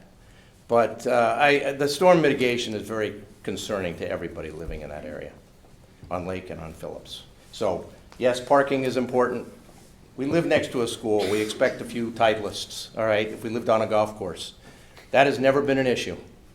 Living next to a school, having parking, having a little congestion. A street light, I tell you what, people are going to come down Middlesex, turn, come up Christie Hill, and make a right turn to avoid traffic. You've got a lot more to look into before this moves forward. And I'll leave it at that. Thank you, Mr. O'Neill. Anyone else wish to speak? No? Okay. Oh, yes, ma'am.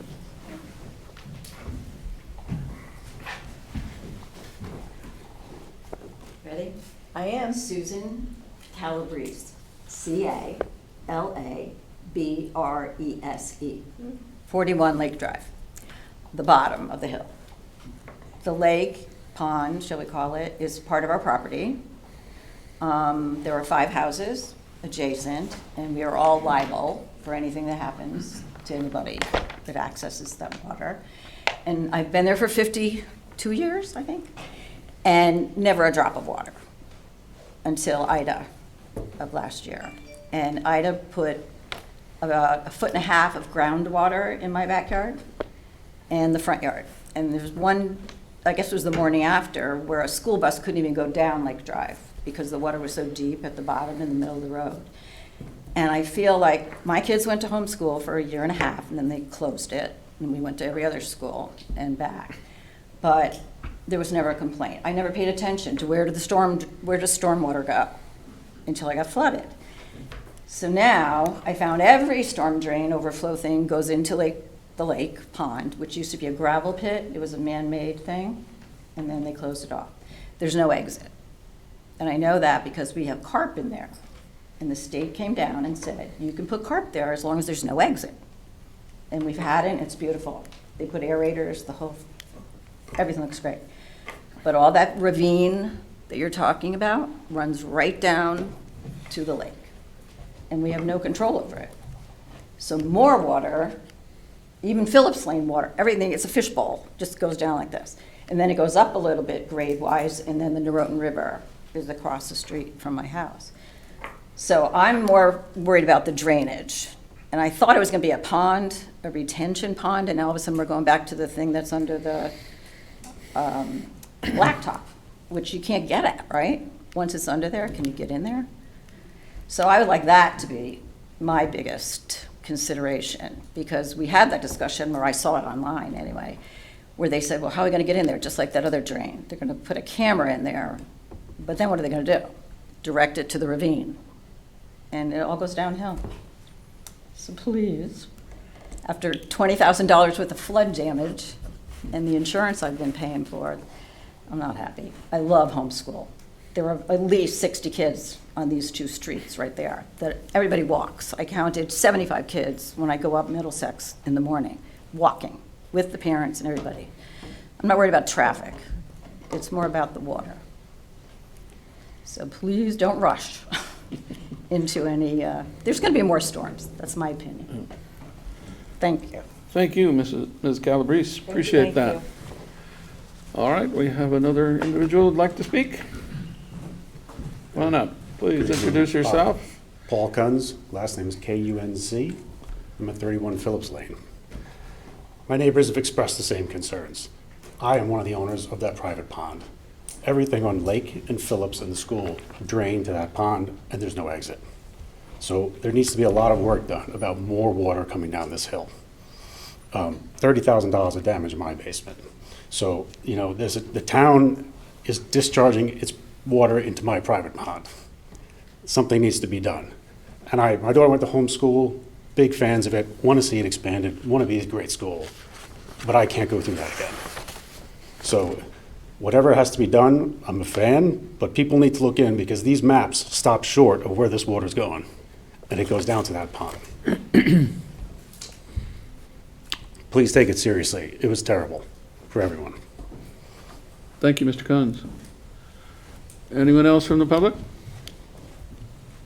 No. Mr. Canis, would you kindly address some of those concerns that we just heard?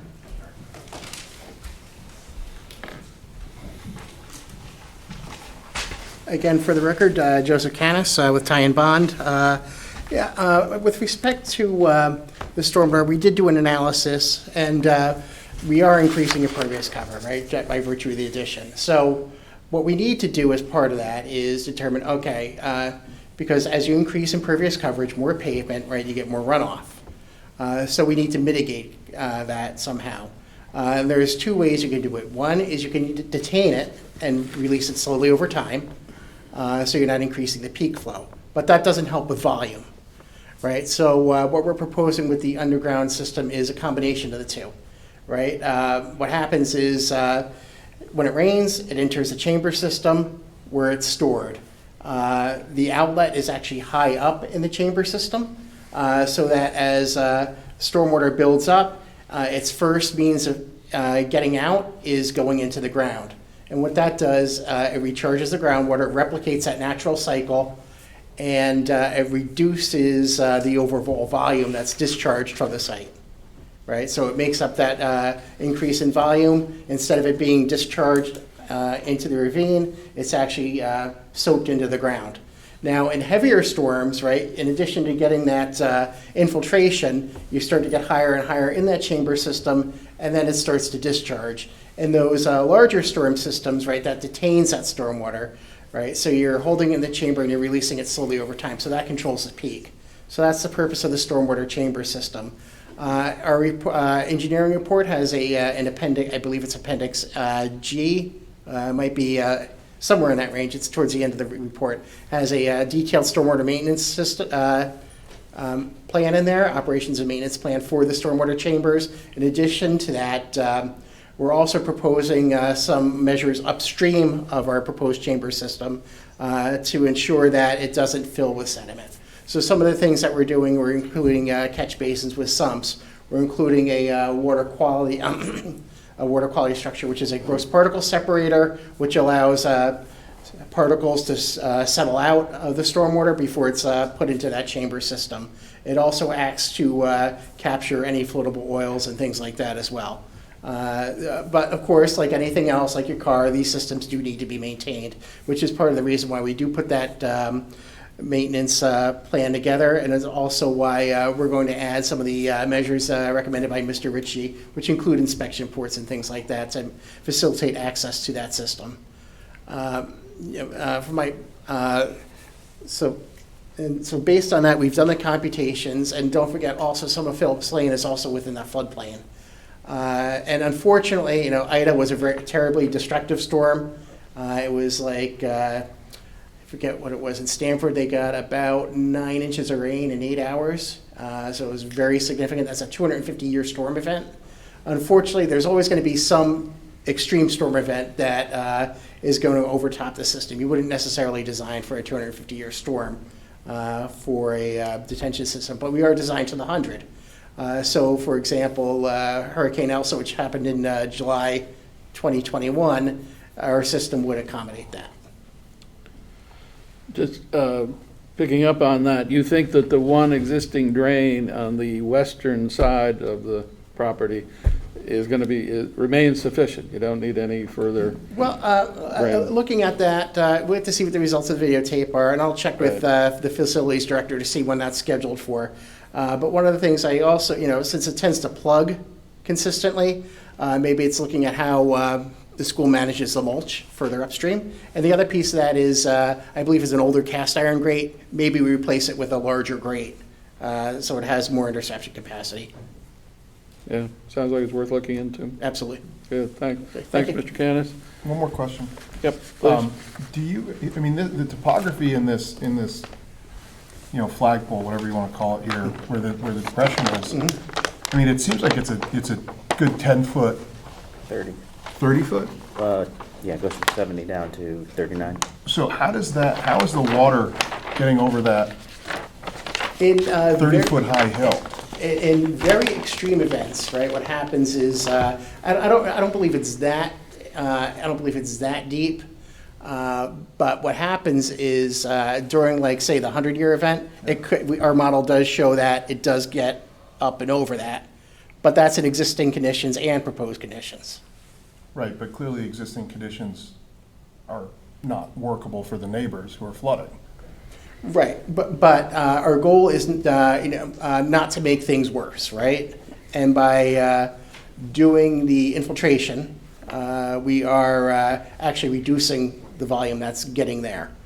So it is a slight improvement. But if we know there's an issue for the neighbors and we're doing this project, why wouldn't we try and make it better?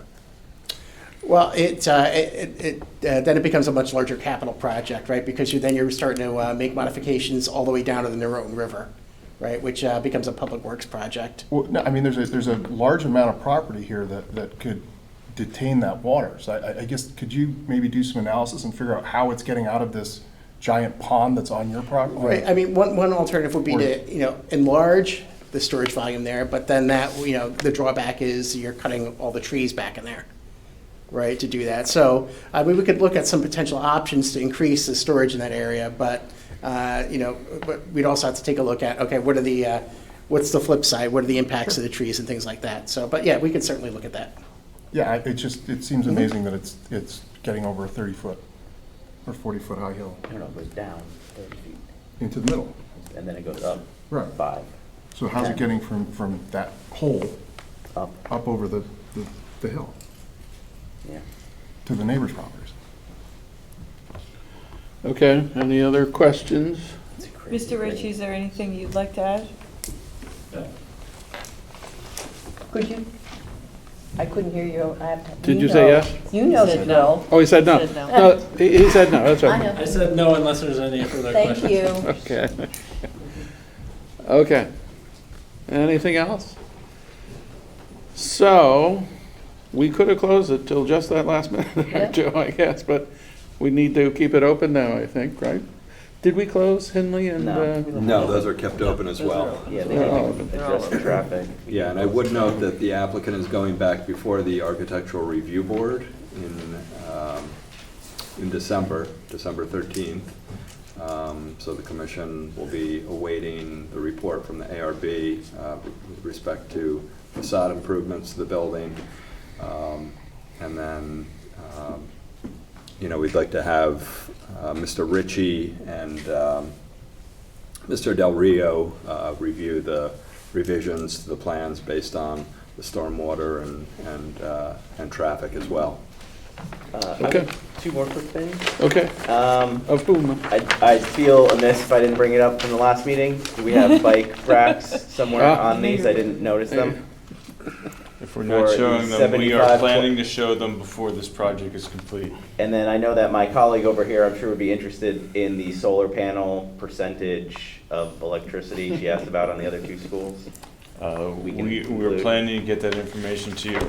So as mentioned, we're meeting with the ARB on the 13th, and we're planning to get back in front of you, I believe it's on January 10th, for those other two projects. Hopefully we can do all three of these projects on that date. And we will have that information on the solar by that point. Okay. Ms. We're McKinnon? happy to, yes. We're happy to give you the solar information. That's a proposal that was given to the Green from the Green Bank to the Board of Education. It is actually being run separately than our project. So It's more a curiosity. yes, but it will just show you what was designed prior to this project and what was planned prior to this project. It doesn't actually tell you what it would be afterwards, because they're gonna have to take a look at the new footprint. That's fine. Just So whatever it's information you from have. May of Yeah. last year. Thanks. Okay. Any comments or questions? No. All right, thank you very much to the building committee and Thank all you, your everyone. experts and everyone else. We appreciate your time. So the commission will continue this public hearing to, like was mentioned, the previous schools, Hinley and Royal, have been continued to December 10th. That is the commission, January 10th. Is it December 10th or January? January. January 10th. right? January. December 6th, and then next one is Right. Jan 10th. So Oh, Hinley and Royal have been weird now. continued to January 10th. That's like a Friday, That's the right? commission's first meeting back after your December break. We have quite a lot on the plate. Continuing this to January 10th. to January 10th may be a bit much for the commission. I would suggest continuing this to January 24th, which would be the commission's first meeting after the 10th. Just this school or the three schools? Just this school. We'll do the other two on the 10th. Right. We'll do this one the Okay. day after. So this Sorry, matter will be guys, can we continued. Can we take the conversation outside, please? Guys? Excuse us. Can you take the conversation outside?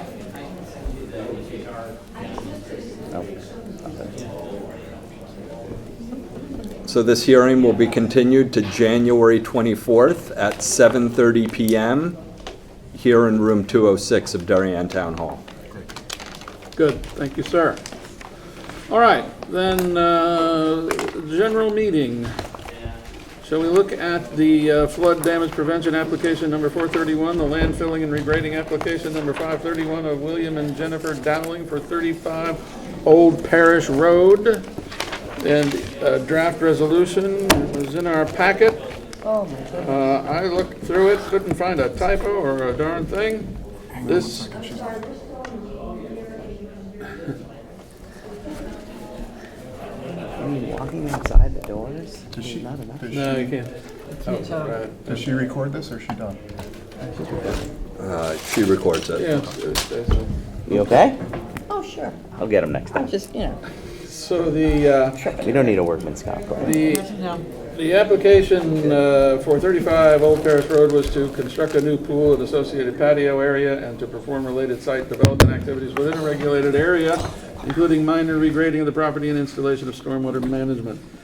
If you have had an opportunity to review this resolution, have you come up with any comments, questions, concerns, corrections, errors, edits? Old Parish? Nope. Good on this one. Good on it? Okay. Do I hear a motion to approve? Thank you, Ms. Barsanti. Mr. Belkacz, seconded. Those in favor to approve, that, I don't know if I'm abstaining on this one. okay. 35 Old Parish. We dealt with it on, Was that the Zoom meeting I missed? there were a couple of hearing Don't dates. believe this was held via Zoom. This is, All right, so I'll vote in favor. Okay, good. All right, so it's unanimous. Oh, my goodness. Do you want me to talk to them again? No, I got it. No, just close the doors. We have voice of authority. I don't think we can do that. No, you can't do that. It's- Okay. It's a public meeting. No, it's a public hearing. You can close right? one. Oh, now that, Okay, there is also a, I did one of these. a draft resolution, let's see. The next item on the agenda, coastal site plan review number 285B, landfilling and regrading application 302A, James and Janeen Eckert at 165 Long Neck Point Road.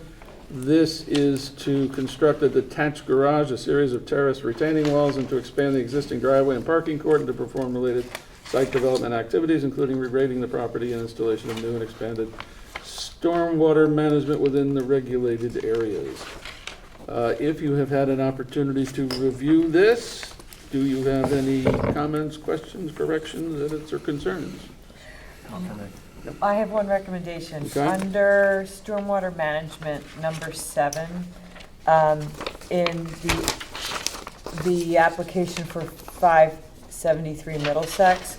When we talk about professional engineer Joseph Canis, under the other application notes, it says peer review, professional engineer. I think just add peer review so it's clear that he was hired in lieu of Darien's comments. We hired a peer review to review that. 'Cause I don't know, it didn't jump off the page for me. And then when I read the second one, I was like, oh yeah, that was the peer review.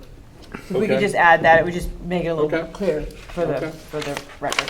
I expect that. Just takes a couple words, Mr. Donite. Not a problem. All right, with that amendment of paragraph 7. Anything else? No. So Mr. Balgat's moved. I'll second. Mr. Nutter seconded. I'm sorry, didn't turn to it. Those in favor, please indicate by raising your hand. That's unanimous. Thank you. All right. As edited. As edited. As edited. Or amended. You're out on 573, right, okay. Can we approve it with 3? No. No, right? No, We we have need to a, wait. we need a majority of, okay, then we won't be able to do this one today. Okay. Let's see, approval of minutes. Don't you have another one? No. Since he's abstaining, we can't Oh, vote to approve. I'm sorry, I thought we, Yeah. never mind, never mind. All right, well, we Okay. just have to add that to the list for the next one. Sorry. Sorry, folks. Yeah. Okay, so draft minutes for October 25, 2022, which included an executive session where we talked with council about resolving Conway v. Planning and Zoning.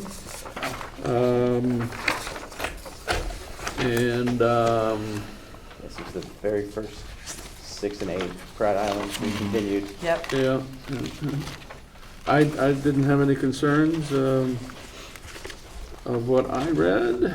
Yep, I didn't either. I reviewed it. It seemed, that name was spelled right, so I don't have, you know, it's all good. So if I hear a motion to approve, I would, Mr. Balgat, and I know Ms. Barsanti seconded. Any further comments, questions, concerns? No? Nope. All in favor, please indicate by raising that to unanimous. Okay. All right. There was a question, Jeremy prompted the consideration of a special meeting for about an hour on December 6th. Yeah, we would hold that as a virtual meeting likely to deliberate on the Pratt Island applications, possible deliberation decision on 122 Delafield Island Road, and then we have just a couple of minor outstanding items that the commission may want to address prior to their break. Add 573 Middlesex to it. Yeah. 573 Middlesex as well, correct. I don't believe I have any conflict with December 6th, but let me make sure. As I can. Good for me. In person, Zoom, whatever. Yeah, likely virtual, likely Zoom or GoToMeeting. In fact, I already have P&Z on my calendar, so. I think I do too, yeah. We have them on for every Tuesday. I expect the chair will be back then. Yes, I'm we sure he'll be expect, back. If he whether- ever comes back from Italy. Yeah. Okay, then why don't we plan December 6th for an hour or so by Zoom? Yep, sounds good. Okay. Cool. And Very then good. our next busy meeting will be January 10th. Okay, who wants to move to adjourn? Mr. Netter does. All Mr. right. Netter. All right. Gets the fun stuff. Way to participate. Hey, we gotta have a second, we gotta vote, right? All right, Mr. Balgat seconded, and all those in favor? All say in aye. favor, all right. Unanimous, thank you. Please take a brownie to go home to your loved ones.